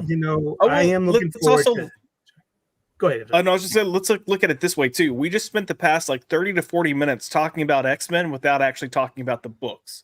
We talked about the QR code. We talked about the tracing. We mentioned X-Men for a hot second, went into Conan, and are kind of like, yeah, this isn't working. That should tell you everything that this book is not doing. The teams aren't good. We'll see what happens No. with Uncanny X-Men, because that one has the best team, although they're going to be adding 3 mutants to it. NYX isn't an NYX book. It's just a Miss Marvel book masquerade as an NYX book. Phoenix boy. obviously had the controversy. There's a panel with Sophie Cuckoo putting her hand on Kamala Khan's hand, and now, like, oh, here come the shippers. And I'm waiting forward for this too, because that's like, I mean, well, wow, Muslim gay girl, is that what they're gonna do to Kamala Khan? She's in college now. Hello. She's been in college forever. At this point, hasn't she? I think she just it's her freshman year at it's not NYU. Where ESU. ESU. Thank you. Yes. Yeah, she's a freshman this year. That was like in her book, The Downfall of X, that was co-written by Imam Vellani. That wasn't a terribly, completely bad book compared to all the other terrible X books out there. And that entire stretch, I was like, this one was, besides the, it wasn't as bad as the Miss Marvel. What was that stupid Inferno reboot that they did? Dark Reign one. Dark Web. Dark Web. Did you read the Miss Marvel Dark Web where she gets in a fight with the talking mosque? No, the talking mosque. No. The mosque wants people to respect its pronouns or something in the city. Yes. Yeah. Oh, wow. Yeah, I blocked that out. Just remember, it can always get worse. We can get the talking mosque thing again. I forgot about it, and I paid $5 for it. Oh, that's so sad. There you go. paid more for than the $5 peoples. for that. Yeah, you put a little of your soul into that bad boy. King KDI is the issue the quality of the writers or the failures of the editorial's guidance? Let us not forget who's the group editor of Avengers. And I think he's got a really good point there, Aaron. I think at some point you do have to put it on the editorial oversight and guidance. Obviously, you were a group editor, and anything that wasn't good was also your fault. And Yes, I mean it was. that. Yes, it was, because it's your job to hammer these things out, to hammer them into shape, to get your writers to deliver the best possible version of, even if they come in with their pitch, it's your job to help them craft it into the best possible version of what they want to do. You're not getting that. I mean, when Marvel had its big hiring where everybody hired work wives instead of people who liked comic books, that was the beginning of the end for this. And now these people have failed upwards into higher positions in their their editorial now, and that's why we're getting things like Weapon X-Men, because Sarah Brunstad decides that it would be great as a whole team of Wolverines, and we're the best ones to a lady Wolverine. And then, you steal the name from another pitch and you slap it on there and you give it to Christos Gage, and he completely takes the piss because he's like, this is a terrible assignment. And, he just kind of like slowly seems to make fun of the entire idea. Or at least deliver like, oh, okay, this is the kind of crap that I'm being hired to write. I'm going to write the crappiest crap I can write to prove how bad this is. And that's what you get. That's what you get from Marvel now. It doesn't matter. They don't care about the characters. They don't care about the integrity of the universe. They don't care about anything except spamming out a bunch of books with variant covers to comic book stores to take advantage of you and to take advantage of the comic book stores. They don't care about the universe. There's no investment in the history or the continuing legacy of these characters. It's all short-term thinking. And it is editorial's fault. It is more editorial's fault than it is the writers, because a lot of the time these writers are being given their edict from editorial. Editorial's coming up with terrible ideas and then handing it to a writer, and writers turn them down. But then you eventually get to a point where you want to get work. You want to work in the industry. You want to like build your reputation or at least get your name out there. And so you have to take an assignment once in a while or they stop coming. But if the idea that you're given is shit, sometimes the writer's not good enough on their own to make chicken salad out of it. So yeah, it's definitely editorial's fault. Chicken salad? Chicken salad out of chicken shit. They hand you chicken shit, and you got to make chicken salad, right? Carlito Figaro, thank you very much for being so generous. There's no way an X-Men book or any Marvel book will ever be good unless they change the status quo that makes sense for the characters and the story around them. Not this amoral, deconstructing, and activist force LGBT storytelling. Look, good is possible. Like if you get a competent writer, they're going to try their best to make something work. Sometimes you're given a pile of shit. There's not much you can do with it, but sometimes there's potential in there. Like we've seen some glimmers of good writing coming out with some of these books. But I mean, yeah, if you have these same people dictating these same stories and these same plots, then most of what you're going to get is crap. But every now and then we'll have that surprise. Yeah, but it's going to be hard to have a good, thriving line of X-Men comic books. If at the heart of your universe isn't what makes the X-Men popular to begin with. 100% agreed. Doc, when did this all happen? You're the X-Men historian. When did it become apparent that Marvel Comics themselves maybe didn't appreciate what the X-Men were and felt like they needed to change it? You know what? It kind of started. It started a little bit with Morrison, but that was whenever they just started gaying it up a little bit. I feel like where it really got into it was Kieran Gillen. He started it with mincing flamboyant Sinister in Uncanny Volume 2. And when apparently that was just loved by everybody, then they started doing it to more and more of the characters. Bendis did it whenever he just made, when he had, Jean Grey mind white Bobby Drake gay. And they've continued it ever since. Then they brought, Cena Grace in to do that fucking terrible Iceman comic. And it was the gayest shit you've read. And it failed miserably. So their response was, let's do that 5 more times. And then they just kept doing it. And every time it gets rejected, they just do it with another character to try to get it to maybe go over once or to replicate that. I mean, I guess the response to mincing flamboyant Sinister. But it never did. So they just started making everything as gay as humanly possible. And it got so far away from, I feel like the getting away from X-Men and what X-Men always felt like was more of a unintended consequence. I don't think they realized it because they were so hyper focused on making something in that office gay work. Mm-hmm. And that's where we're at. That's where we've been stuck in that same fucking pattern to the point where there is nothing that resembles X-Men left. It's just it's the mission at this point. Make something gay and make it go over. Go ahead, Josh. No, I was gonna say I feel like we've gotten like DEI'd to a point with this whole gayness thing that all these people that are in these situations making decisions, and it's not just comics. Like we were talking about the Olympics earlier, we're seeing this just across the board where the people making decisions and planning things out, they're starting their meetings off, it seems like, with being like, oh my God, did you see last night's episode of RuPaul's Drag Race?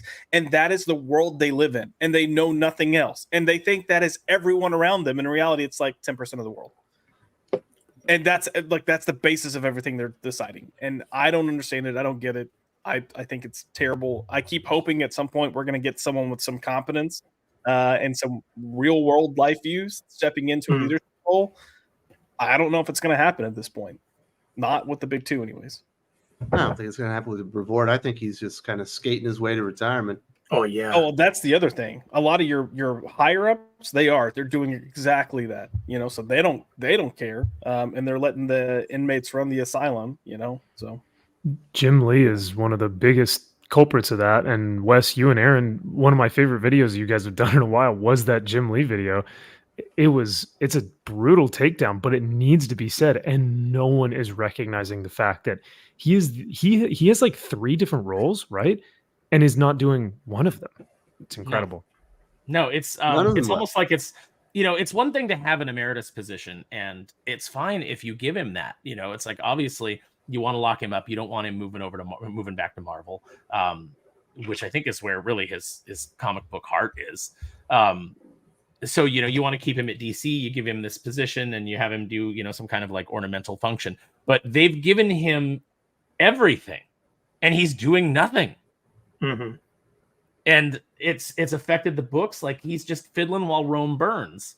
And we need DC and Marvel to be strong. We need that market to be strong, so that when people come in for those mainline books, then they pick up, their other titles from other companies. Marvel and DC have a larger responsibility to the industry itself than just their own companies. And they are failing because they are run by incompetents who are just running out the clock on tired old careers. They don't have any new ideas. It's just spamming out the same thing over and over again. Let's go ahead and let's do another relaunch. Let's do more variant covers. Let's just keep more of the same. The industry can't survive like that. And I feel like, at a time where it seems like every major entertainment industry is kind of shooting itself in the foot and falling apart, comics is the easiest one to fix, but you have to have the will and you have to have the people in place to do it. And since these companies are now owned by these big corporations, it's not a priority for them. They don't even really look at these companies probably too much, how profitable they are or whether they could be more profitable, because the people above them don't understand what the comics industry is. So it's just this thing that we own. Very nice. Caleb says activists only want blood and chaos, and their self-proclaimed knowledge on politics is what they watched on CNN in 2016. Now they want to talk about Palestine. Yeah. Look, this is for anyone. If you are in a daily routine where you only watch and listen to the same thing over and over and over, challenge yourself to do something different. Listen to something Unless else. it's thinking critical YouTube. Exactly. And then going forward. No, he mentioned CNN. I know people that literally that is all their TV is turned on to. They start the day, they turn the TV on at CNN, and they do not change the channel. What is it you're always talking about with Rachel Leishman, Aaron? Oh, she's got a lot of. They opened her mouth up and they just pour in opinions. Yeah, or they just open their head and people just pour in their thoughts. I call it. There's a lot of people out there with received opinions. I talked to some this weekend, and it's just when you start presenting them with other options, and facts, like they shut down. They shut down because it's like, they short circuit because they're resistant to it. And it's like, you guys got to understand, everybody out there, no matter what side of whatever, the culture war, politics, whatever it is, there are forces out there that are trying to brainwash you and appeal to your biases and make you shut out everything else. But what I'm saying is you should question everything, even the stuff that we say here. Question it, look at it, listen to other people. We try to have, now granted, we draw a lot of people with similar opinions in because, people feel comfortable with that, but we try to have other guests on, and we have had other guests on in the past that will disagree with us on things. Look, Sully disagrees with us sometimes. He's buying the Red Band books. Dude, I agree. I disagree with everything Doc stands for. What are you talking about? On a fundamental level. It's incredible how many people have to have a take on something, on everything, right? They have to have an opinion on everything, every single movement, every single thing in the news, every single whatever it may be. They have to have an opinion, and yet they are they are the most opinionated with the least experience possible. The people that you see that have the largest opinions and are the loudest about them have zero real world experience to actually pour into those opinions. And so when you question them on those, they don't actually know why they think that. And I think that's what the comic book industry struggles from, is this fact that they know everything, they have the correct opinion, and if you don't agree with them, you're the one who's wrong. Yep. But they don't know why. You're exactly right, Max. They don't know why they have that opinion. It's just the opinion that they've been given, because the school system, everything about our current system, George Carlin said it back in the 80s. The government and the people and the corporations that control the government and the people that are behind the scenes and all the shadowy puppet masters that exist, they do not benefit from a population that is intelligent, motivated, thinks critically, and asks questions. They do not benefit from that. So the entire system is designed, and this started, this really came into effect with the Department of Education. It became a statist propaganda machine. That's why so many people don't ever question what they've been told. And you see these young people now on TikTok, like I'm seeing like young girls and things like that. They're like, I hated Trump. I hated this. I hated that, and then because I was out there protesting.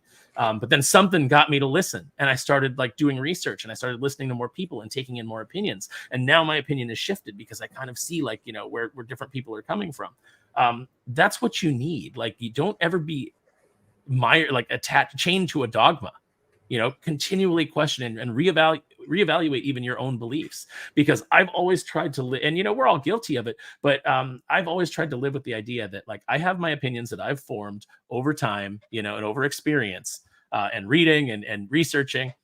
But if you come to me with new information, I will listen to that new information, and if it changes anything about what I believe, I will then adopt it, because I want to always be re-examining my own biases. And I think that if everybody did that, the world would be a lot better place, and it'd be a lot less divisive right now.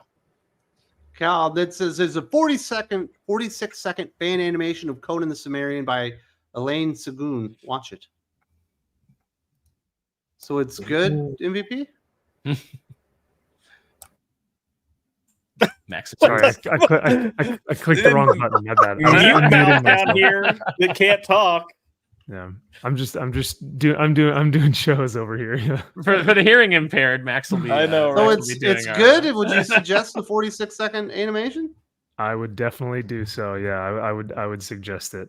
There's a lot of great stuff on the internet, a lot of fan-made stuff that's even better. Some crowdfunded stuff that you guys can go watch. That's like actual, great choreographed or animated. There's a lot of really great stuff out there, so I'd recommend it for sure. Thank you, And he Captain also- Tism. We appreciate that. He says on what Josh said, absolutely. It's like most of them don't know what a normal human being is like. Those Acolyte team. Also go Gina. Go Gina.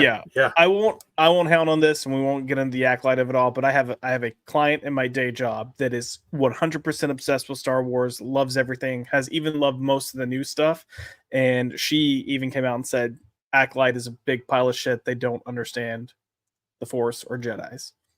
But yeah, and go Gina. Go Gina. Oh, I can't wait for Discovery. Yeah, Oh, this can be fun. This Get is, it, what Disney, boys. this is what Disney always tries to avoid, and this is why, like, if they can't run you out of money, which is the first strategy, just Mhm. lawyer up and run you out of money because they got more of it. And since she's backed by Settle. Elon Musk, they can't do that. Then at the secondary is okay, we're going to be in trouble. Let's settle and get NDAs out there. They never want to go to Discovery, and Discovery on this, I have a feeling, is going to be delicious. I think we're going to see Oh a yeah, lot because of, you know that now that we're at this point, more people are going to start coming forward. Yep. Mhm. Yeah, Can imagine. she. I would follow her into battle, man. She's Nice. taken it to the front lines, and I hope they get everything that I just hope justice is served, and I think just by going to Discovery, we've already kind of won. Just hell- to see, right? But Did you make it all the way to the end of the Acolyte, Josh? I haven't even started yet. I've got to sit down and drink myself into a stupor and binge it because I'm doing Aaron and well, I I'm did gonna- 5 episodes. I'm doing 2 separate reviews for this. So I'm doing a McDizzy review and a Rizzy Ricky Rich review. So if you've seen the Double channel, duty. you know the character. You know the characters. So it'll be a good time. Episode 5 is, I believe, the high water mark. It was perfectly fine. It was the best place to exit the show, I believe. Lightsaber battles. Fair. Did you finish it, Aaron? Oh, the Acolyte? I did not.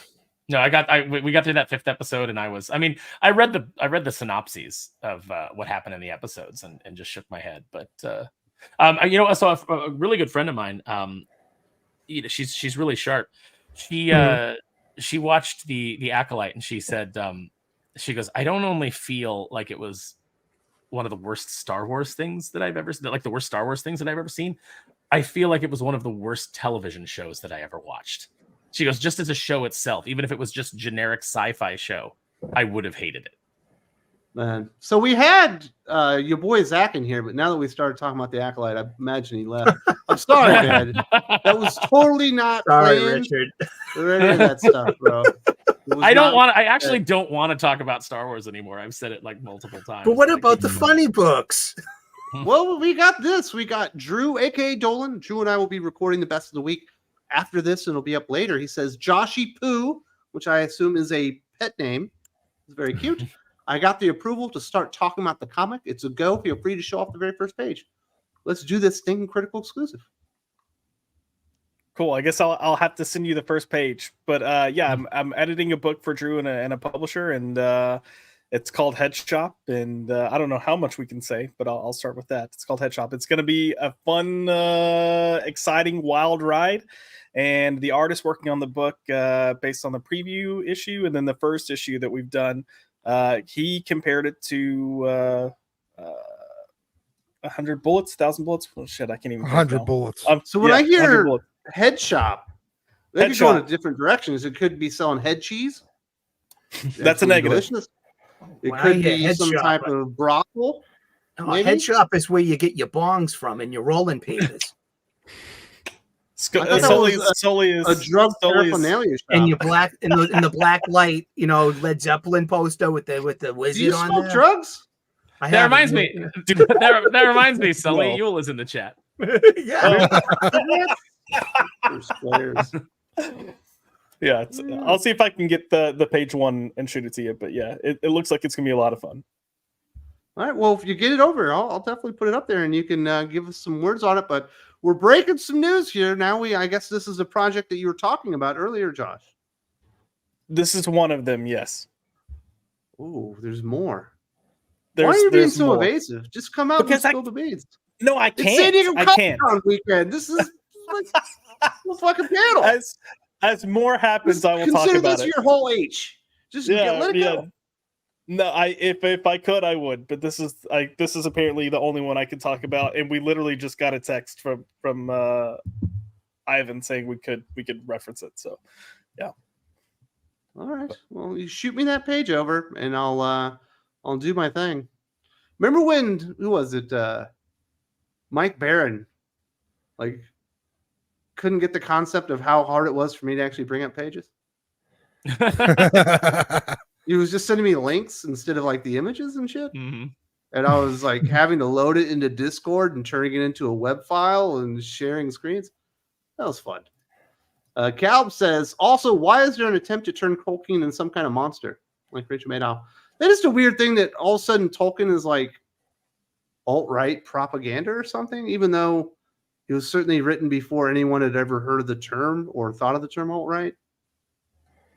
It's another way that these people like to dehumanize and other and label people. I think the Tolkien fan base is extremely passionate, and these people who are so miserable will never understand the core concept and the themes of courage, sacrifice, honor, nobility, heroism in general, and they hate that. Those moral values that are instilled at the core of Tolkien's literature, inspired by his Christian and Catholic beliefs, these people hate that. They despise that.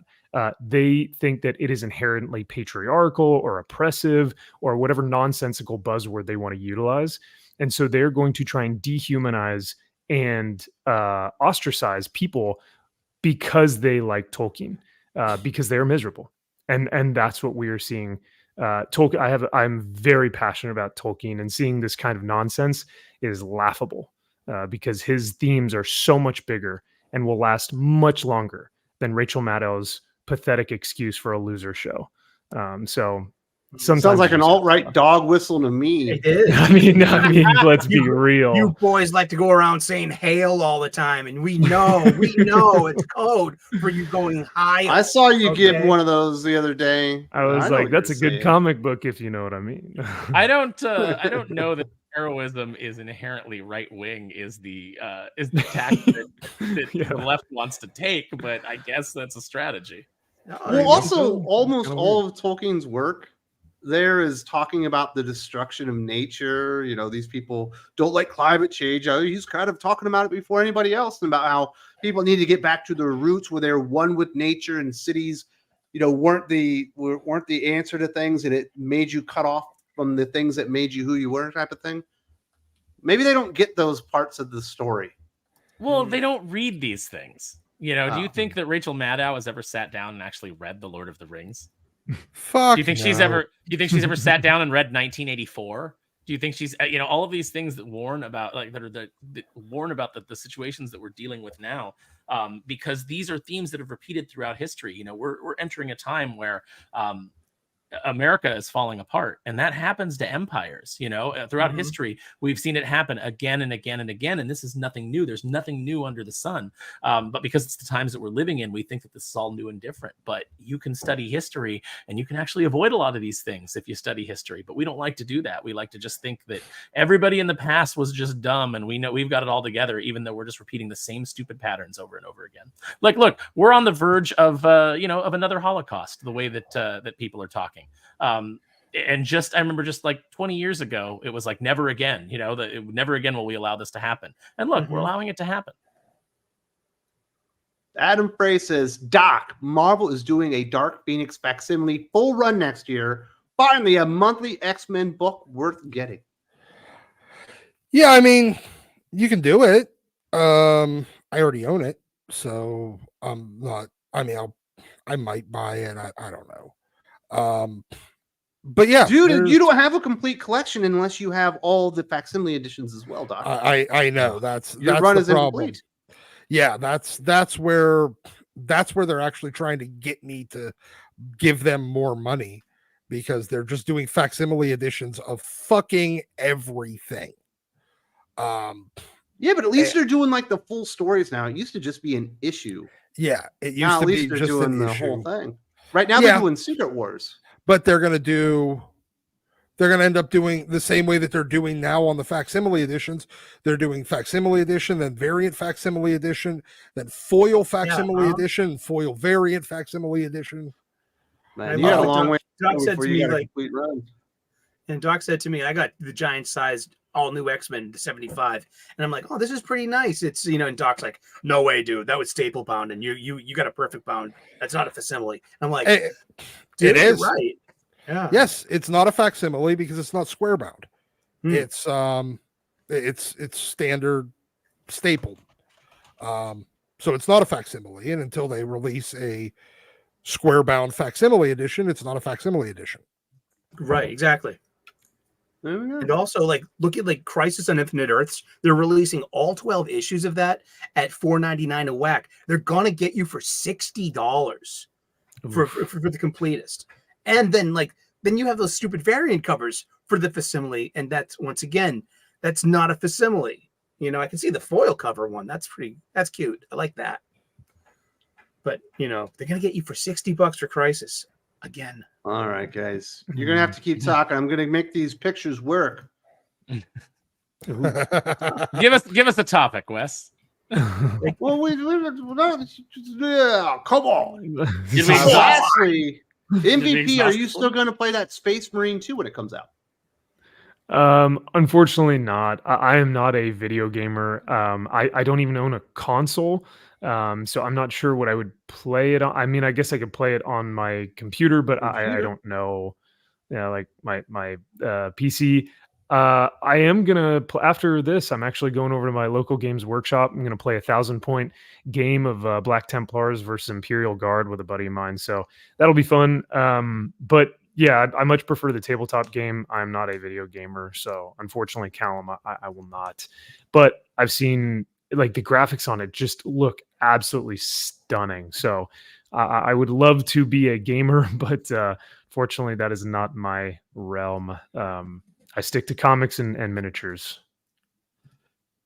Yeah, but you guys could start a guild together. You could be the leader, and he could be your lieutenant. Ooh, maybe if I played like World of Warcraft, we could do a guild. We could do raiding parties and stuff. That'd be fun. Dude, I was already in a. Well, it wasn't World of Warcraft. Never mind. Here's was it like the picture. StarCraft or something.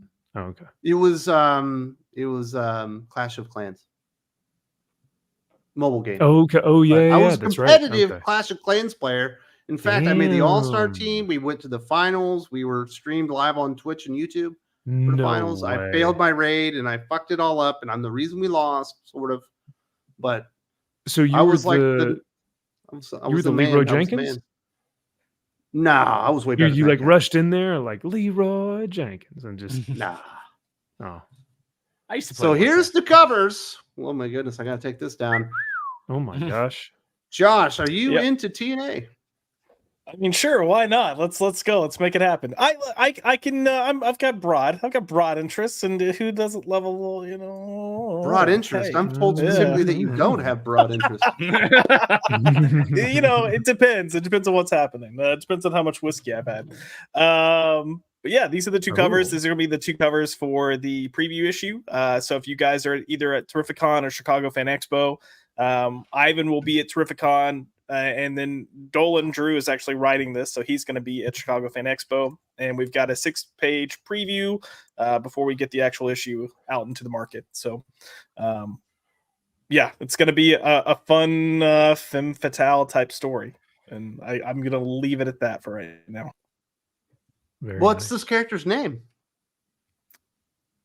I'm not gonna get. There are story elements that we don't want to give away, so we're just gonna hold that. What's her sign? What's her sign? Like, is she a Libra? Is that what you're asking? Maybe. Give us something. Are you looking? Give us something to go on. Are you looking to date her? Is that what we're looking into? The thing is, Hey, my mouse just ran out of power, and I'm looking to waste time. Oh, Thank you very much to Josh, obviously, and Drew for doing that one. I will be right back. But Lane is saying, am I overacting canceling my Phoenix sub over the QR? No, I think No, you should have already canceled your feed. Yeah. You would be underreacting for not canceling your Phoenix sub because you're paying for copied art. that too, and the Stephanie Phillips writing. I mean, geez, I think. Oof. Yeek. No thanks. But still, it's like, who do you complain to about the QR code page? The lack of the art. I mean, I feel like going to your LCS and making a hubbub. It could be one part of it, because I think Marvel will listen to the retailer more than they'll listen to us at this point. Mhm. And we're just dissatisfied toxic fans once again rattling their sabers.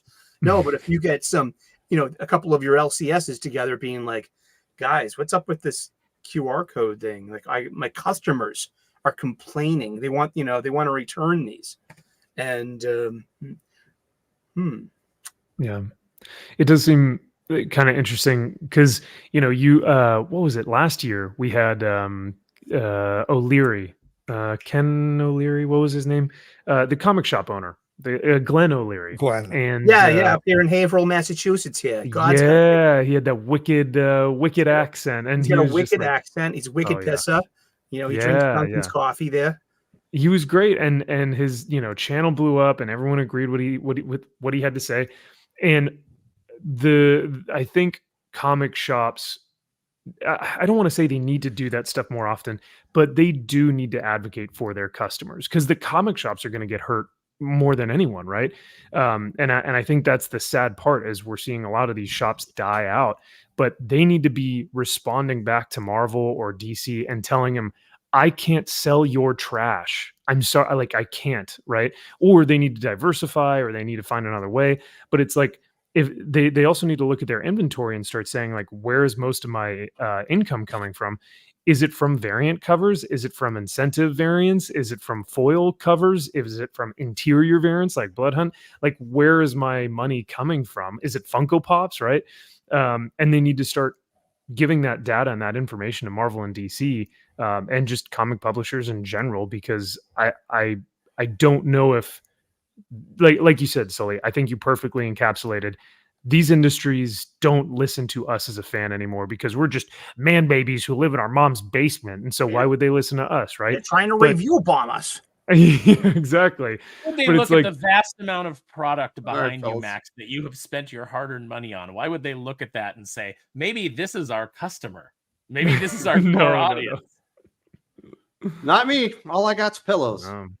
All my boxes are actually in the thing. So thank you very much to Lane there. Sorry about the technical issues. I'm still struggling a little bit right now, but I will have this fixed soon. But we do have the TMNT soft relaunch. I think a lot of people thought this was going to be a reboot of sorts, Aaron Sparrow. And I would say from issue number 1, I believe they have picked up right off of what Sophie Campbell was doing. We did get really good art from Joelle Jones. Jason Aaron obviously was on it. It's a Raphael book, which should be in my house. What were your thoughts of this TMNT #1? I didn't check it out. I'm not interested. Oh God, I sent you the fucking link. Dude, I know. homework. But like you sent me Okay. you sent me the link during the week when I have to go to Comic-Con. All right. Did anybody read the book so I can get this thing fixed? All right, Josh. Yeah, so I picked up the first issue. It completely focuses on Raphael, and look, I'll say these are two probably bigger name creators that are on it. That's been on TMNT in a while, and Jason Aaron and oh crap, why can't I think of her name? Joelle Jones. Yeah. So look, automatically the art's gonna look pretty damn good, if not fantastic, and it does. It's an interesting take. The turtles aren't together; they've all kind of gone their separate ways for reasons, and I'm sure we'll find more of that out. But right now, we're catching up with Raphael, who's serving some time in prison, and it seems very clear that he was framed for something, and it looks like some of that framing is still going to continue beyond. But I thought it was fine. I thought it was fine. It was interesting. It's probably aside from The Last Ronin, it's probably the best TMNT has been in about 10 to 15 years, at least, just to start off. And there's promise there. I'm not going to say it's knocking it out of the park yet, because we just got one small aspect of it, and it definitely feels out of the norm because he's not in New York. He's not with his brothers. But it was good enough that I will continue to check in to see maybe where they go with it. And again, Joelle Jones art. So, Sully, what did you think? Oh, sorry. Go ahead, Sully. Well, I mean, I'm an original Mirage Studios Turtles fan from in high school. I was picking up the original Return to New York, which was, after the boys got their butts kicked by the Foot Clan, they come home for some revenge. And that Leonardo versus the Shredder scene on the rooftop, amazing. So this, I didn't like the story all that much. The art's okay. I mean, but this is kind of like a nothing burger. But I do appreciate there's no Janica in this whatsoever, no mention of her, and so maybe that day is behind us. There's one part of it where it's Raphael is getting a little creative. He's like, "Why do you think I check out all of these books?" He's got all the books taped under his chest as some kind of limited armor, which is it's pretty good, using his noggin. But then he's set up for something else. No spoilers, but yeah, I mean, just it didn't have it for me. Yeah, right. Glad I read it, when you get preview issues and it seems like it was an afterthought and it doesn't really play part of the story or impact the story. That's kind of what this feels like. It feels like they had plans for an arc and they were going to do it, and then decided, let's get as much bang for our buck as we can. Let's have single issues featuring each one of the turtles, and then we'll launch the story. And that's what this feels like it is. So that I understand it's kind of a detriment to the book. And I would say maybe the last 2 pages set up what will be a plot line for the main arc. But again, I feel like and he mentioned Danica, I feel like compared to what we were getting, it's a step up. Is it great? Mm-hmm. No. Could it be? Possibly. We'll just have to wait and see. Unfortunately, I'm not a big Turtles guy. I've never really been able to fully get invested in the characters. But the one thing that just automatically I said no to even looking at it was the fact that this one issue already has, I think it was 63 variants. Wasn't it more than that? Oh, sorry, or excuse me, 75. Okay. Yeah. I'm looking it up right now on League of Comic Geeks, but yeah, I'm scrolling through this and I have not stopped scrolling. It's pretty it's pretty reread. It's ridiculous. Yeah. Yes, yeah, it's ridiculous that I was going to say the other R word that was in Deadpool and Wolverine. Yeah.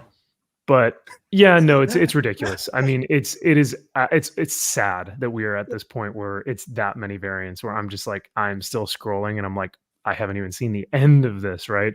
It's So literally the only thing that IDW has. yes, yeah, yep. I thought you were retired. You say retarded. That's all I'm doing. No, don't Carry on. cancel me. Yeah.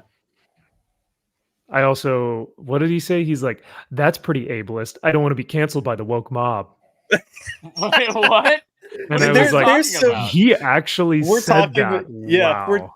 It's Deadpool Wolverine. There's some good jokes in there. Yeah. Okay. There are some There's some things good that jokes. made me go, okay, that was fine.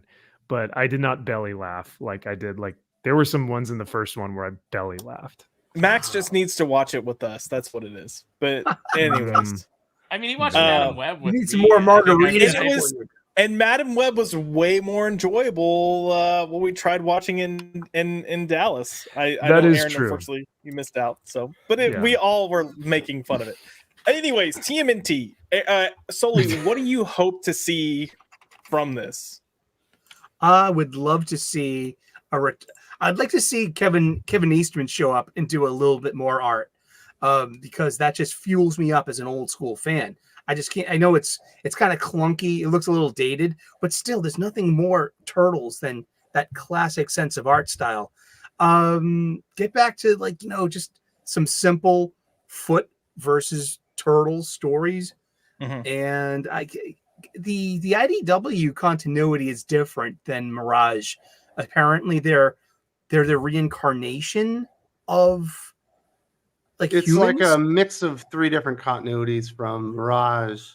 Yeah. And a couple of animated shows, really. See, actually, I am reading. I'm reading and buying. I'll be buying Last Ronin, Regeneration, Last Ronin 2, because that is definitely set in the old Mirage continuity. Because Last Ronin was Mirage continuity.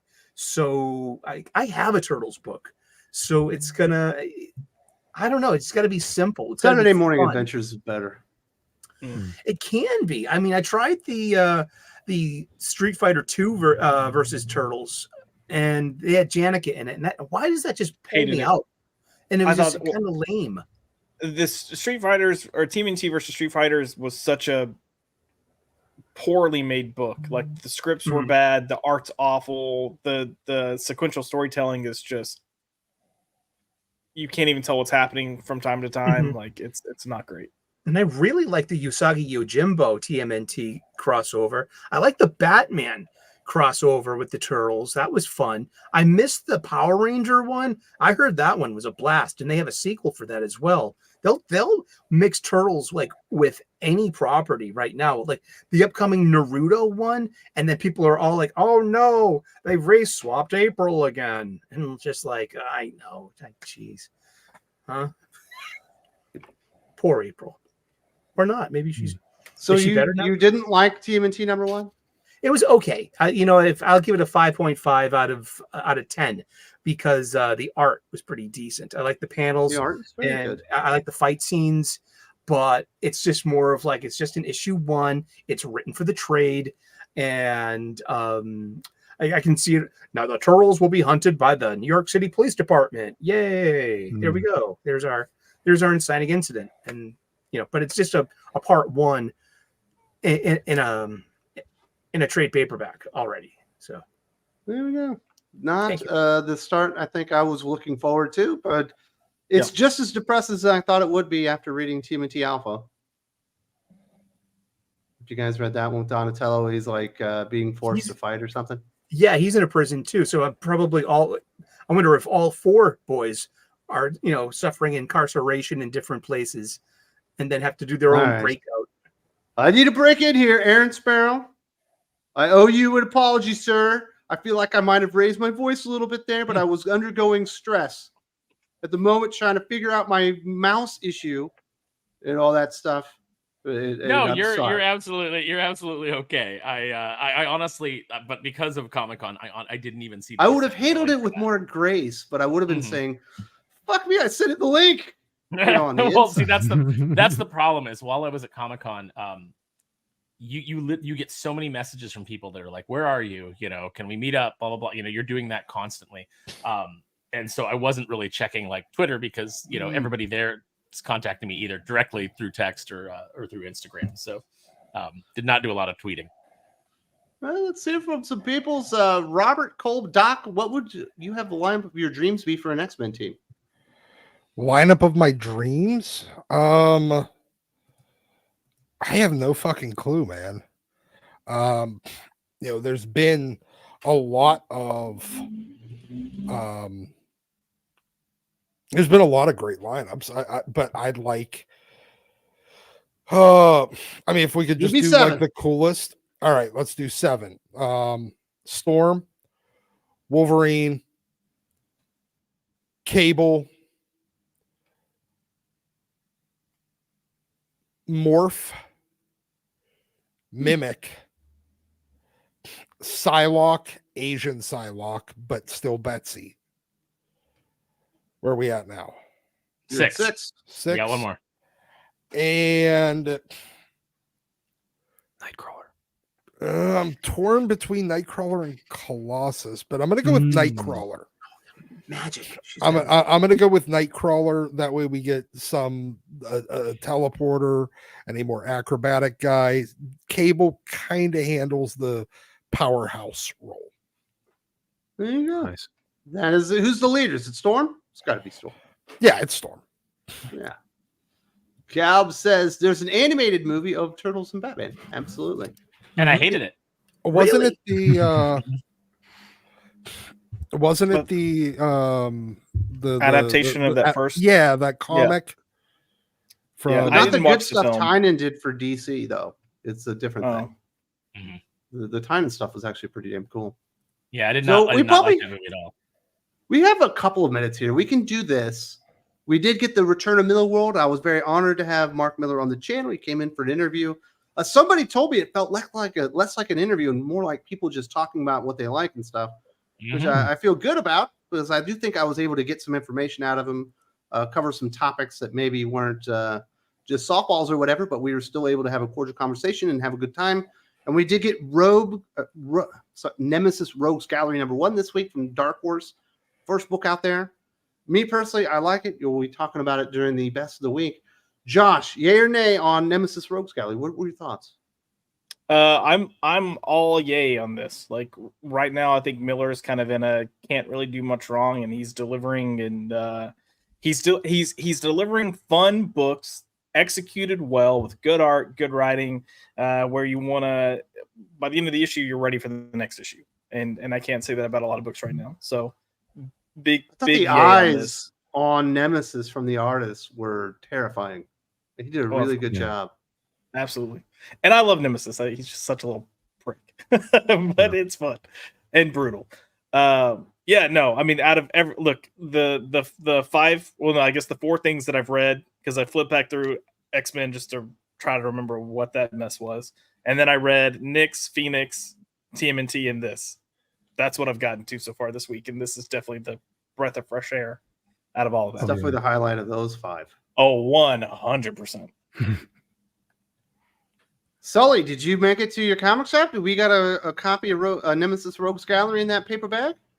We do. We have one. I'll even bust it out right now. I don't want to. We don't have to save it to the end of the show.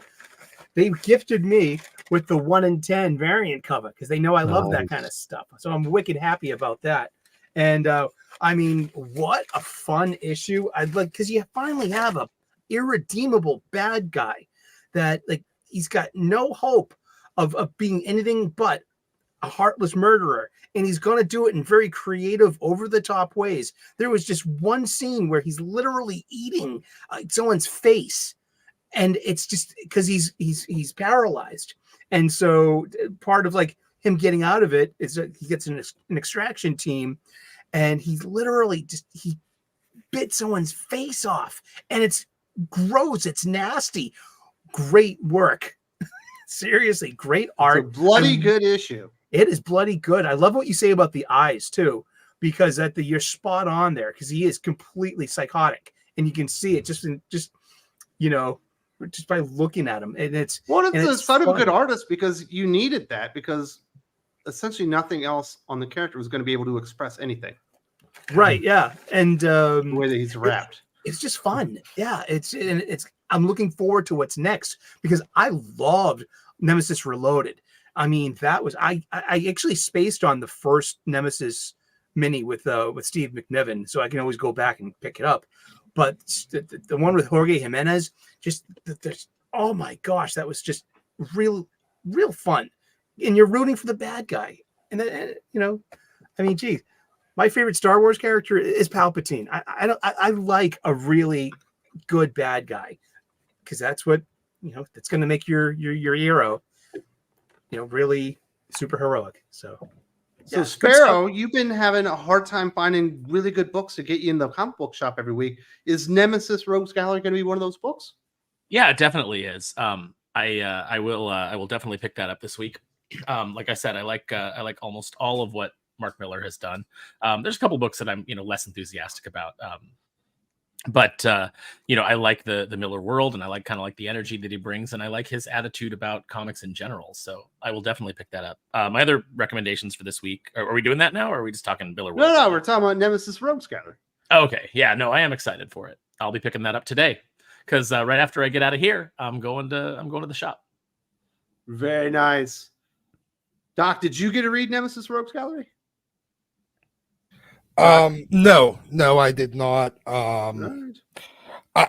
Again, I don't get to the shop on any sort of regular basis because I'm not buying new comics. It sucks because there's the occasional book that I do want to buy, like Nemesis Rogues Gallery or whenever Battle Chasers was coming out, but I was just not buying new comics. So remembering to fucking go whenever something that I do want comes out is a chore.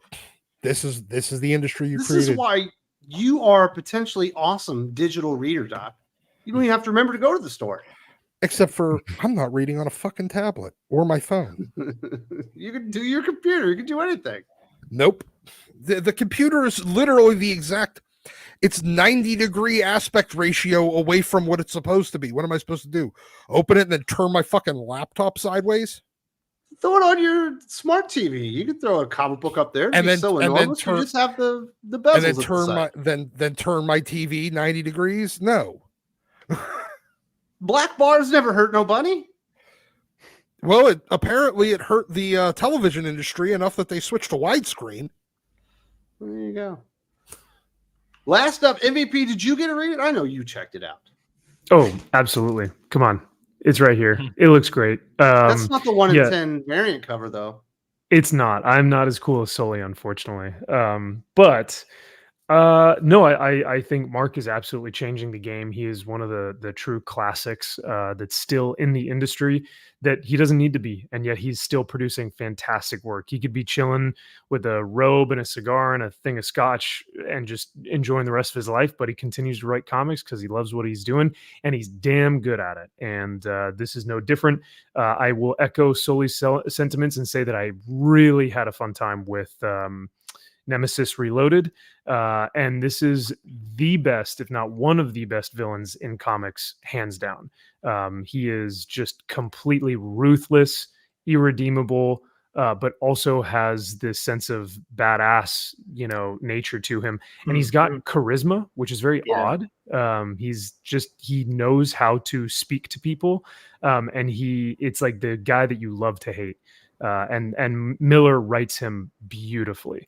I'm very interested to see what the next issue is because we actually at the back, the last page is I guess it's it's showing us what will happen in this next series. But I'm really interested to see where he goes because I would not assume that Nemesis here would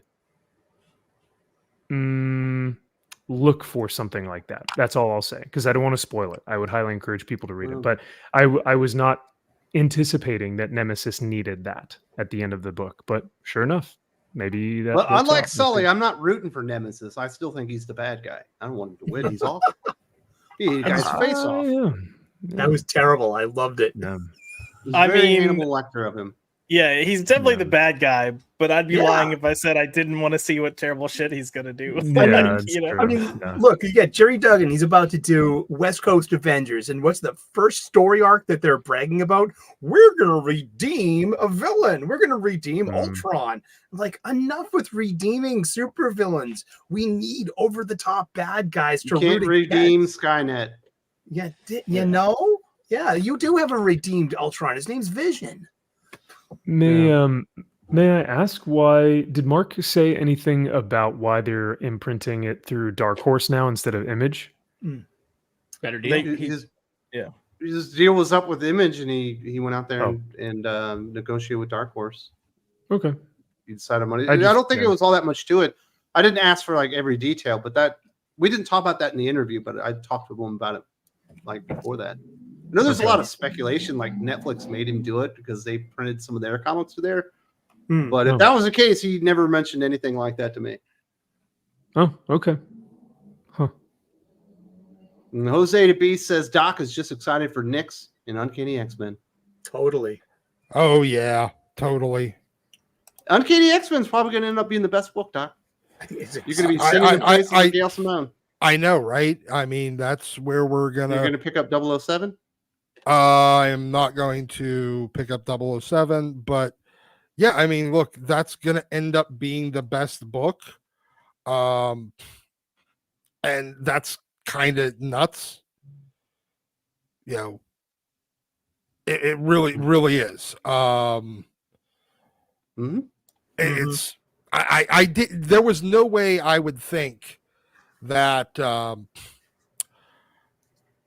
that she was going to be, you know, somebody I would actually looking forward to reading something on, but yeah, it's wow. There you go. Yeah. I know, underwhelming. Huh? Carolina Figueroa just read the new X-Men Modern Era Epic Collection for Extinction. I'm assuming that's Extinction Agenda. And apart from some quirks, is an awesome book by Morrison. I agree. I'm a huge fan of that era. That was 4 years of solid art, solid stories. It was well paced. He had some good nuggets, you know, mixed through the entire run that all came together at the end. And someone as being a lifelong asthmatic, you had Beast at the end of it saying, like, I didn't think I would live this long with my asthma. I just thought that was damn. Me too. The biggest hit in Morrison's run is Eyeball Boy. I don't know why they haven't fully flushed it yet. That wasn't from Eyeboy was not from Morrison's run. That was a Glob Jason Aaron Herman. creation. Then. Glob Herman. I like was- Another nugget of terrible X-Men characters. But yeah, Doc, I know you've sung the praises of Extinction Agenda. Yeah, I mean, it's a great Extinction Agenda is a great series. It was a great crossover that was, you know, only 3 months, 3 issues from each title, and it was really fucking good. I highly recommend it for everybody. It's kind of the culmination of the previous, I don't know, they've been building it up for about 50, 60 issues, and you get a very satisfactory ending. Although when like 5 months later they moved to like the second Genesis era, all the stuff that they set up with Havoc and, you know, rebuilding Genosha and Rain being attached to him, all that gets kind of thrown away, and then he ends up part of X Factor. Very nice. We do need to get to the comic book recommendations because we do have people that need a jet. Aaron Sparrow, you need to bounce out of here. You recommend? I do have some recommendations. Obviously, we just talked about Nemesis, so that's a recommendation. I'm going to recommend Conan the Barbarian 13 is out this week. Like we talked about earlier, Jim Zub is killing it on that book. Definitely check that out. Even if you're not a Conan fan, I suggest you check it out. If you just love good comics and good stories, I think you will become a Conan fan through this series. Feral number 5 is out this week by Tony Fleece. We've been singing the praises of that book as well. That continues to be good. It's heading toward the end game of that series. So if you have not checked out Feral, definitely go ask your comic shop about those issues. And then if you just like really great art, go check out the Street Fighter swimsuit issue, which came out this week. Very nice. Really appreciate that one, Aaron. And MVP, you got a jet too. You recommend any books? Absolutely. Yeah, I completely agree. Look at that Dan Panosian cover from Conan. Yes, sir. Conan was fantastic this week. I'd also highly recommend talk about art. Rook Exodus is absolutely crushing it. I think it's Jason Fabok who's doing the interior art on this, and I've been really loving the story and the characters. And Feral issue number 5 had me freaking on the edge of my seat the entire time.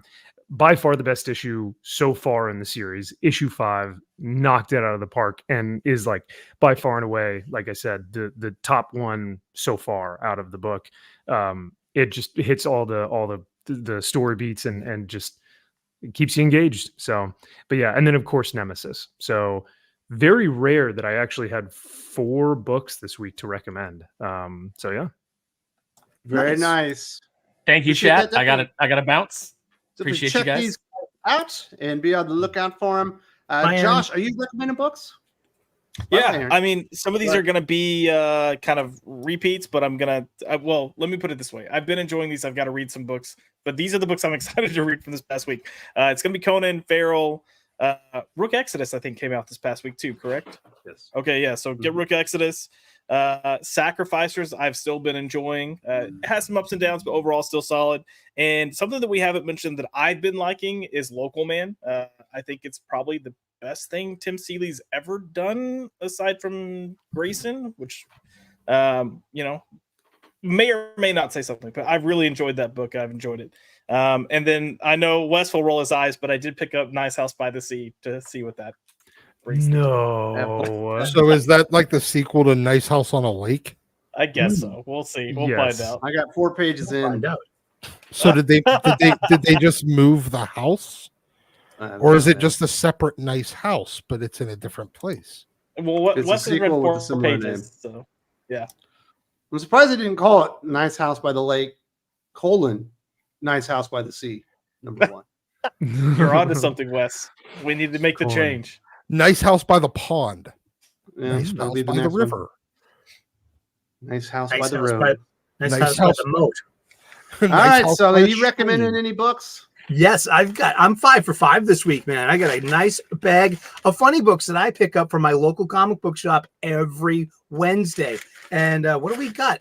What I don't have any comics from the big 2. And that's few and far between. But what I do have, the amazing Flash Gordon #1 by Jeremy Adams on Mad Cave Studios. Really good artwork by Will Conrad. If it's an issue 1, it just starts, open it up. You start at the beginning and you get sucked right into a brand new world. And so pick that one up. It's really good. Josh mentioned this. It's Local Man, one of the best comic books you might be sleeping on.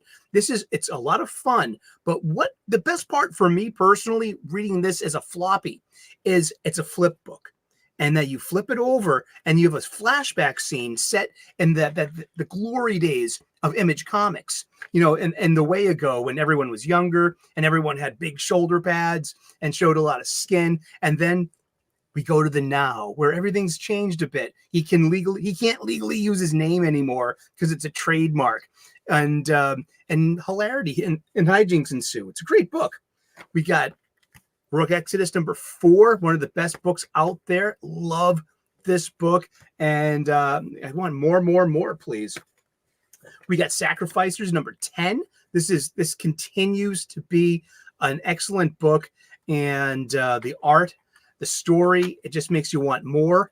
And these are all great examples of why we continue to read floppies, monthly serials, and Nemesis, Rogue Gallery. I got the 1 in 10 variant cover. I got this in my pull list, so my store knew, like, hey, let's give him the variant cover. We like him. They're like, oh, cool. I like you guys too.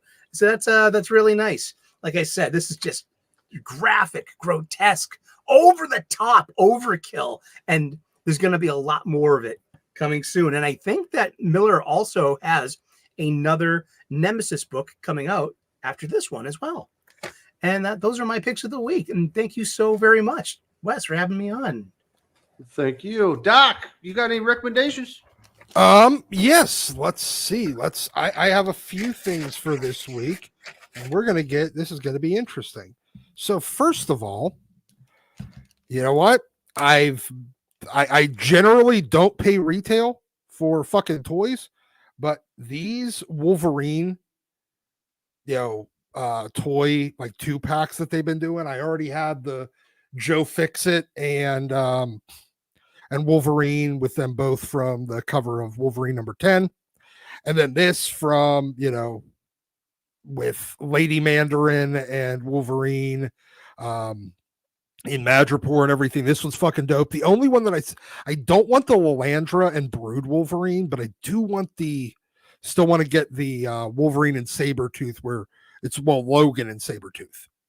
But this is really fucking cool little set. I wish I was gonna do it because Aaron was here, but Aaron, this is in your honor. So then we will go with Amazing Spider-Man 378. This is just I love, I love that whole Bagley era after Larson and after McFarlane. And, look, anything with Venom and Carnage from back then, early appearances are fucking cool. So we'll go with that.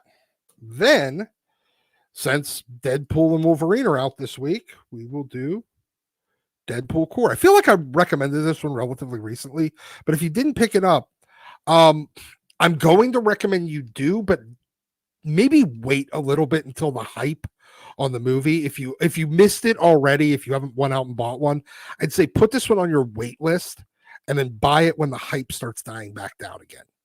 But it's a fun. The whole Deadpool Core miniseries is just good, dumb fun with Victor Gershler and Rob Liefeld. Then we will go with, I just love this cover.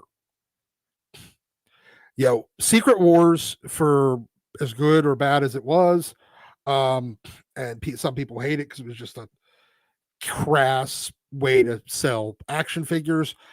I don't care. Some of the covers on this series are fucking legendary. And this one is one of them. I mean, just look at that Dr. Doom. He looks like such a badass. So then, I think Yule was in the comments earlier, so I got a slab for him. And this is X-Men 54, and it's this is the Dynamic Forces foil variant of it. It's when you find out that Onslaught is actually Xavier. This is a really, really, it's a fun book, the regular version, but this foil variant is really fucking cool. And then I got a second slab. X-Men 101. Since Sully, you brought it up earlier that they're going to be doing the entire Phoenix saga in foils and facsimiles. You know what? You can't go wrong with the first appearance of the Phoenix. And this book is just beautiful. I love it. I bought it raw. Nice. And it ended up as a 9.2. I got it slabbed myself. And you get to see all of the reflection. You get to see the backstage. If you're really pining to know what it looks like for us back here on the other side, you can also just watch the reflection of this. Wow, Doc, what's the book value of that? Well, I think it's somewhere around. It was around $12.50. Nice. I actually bought it for like $1.25. Like 125, probably 7-8 years ago. I expected it to only be about an 8.5, and it ended up grading a 9.2. But and you know what? Slabs right now are not really moving very well. I am not in the mood. I'm not in the business of selling mine, but if you are looking for one right now, you can actually probably get some pretty decent deals on slabs out there from vendors, because a lot of other collectors are kind of a little hesitant to pull the trigger on them right now. They're more interested in raw books, so you actually might be able to find some decent deals on slaps. Very nice. We also have Jose the Beast, Nemesis, Rogues Gallery, Rook Exodus, Void Rivals, and Flash Gordon. Indies firing on all cylinders. Can't wait for more from Mark Millar. You are correct. And I've read the first issues of the next 3 series that are coming out. They're all fantastic, and I'm very excited. And this is an enormous indie week. We got all those new #1 issues, and then Coded, Rook, Exodus, and a lot of really good book, Void Rivals and stuff. And it's about as good as it's going to get probably for the year, especially if you're an indie fan, because they are definitely whooping the crap out of Marvel and DC right now. I do want to say thank you very much to all the panel. And we'll see you next week here on Comics Aficionados. Hope everyone is having a fantastic weekend.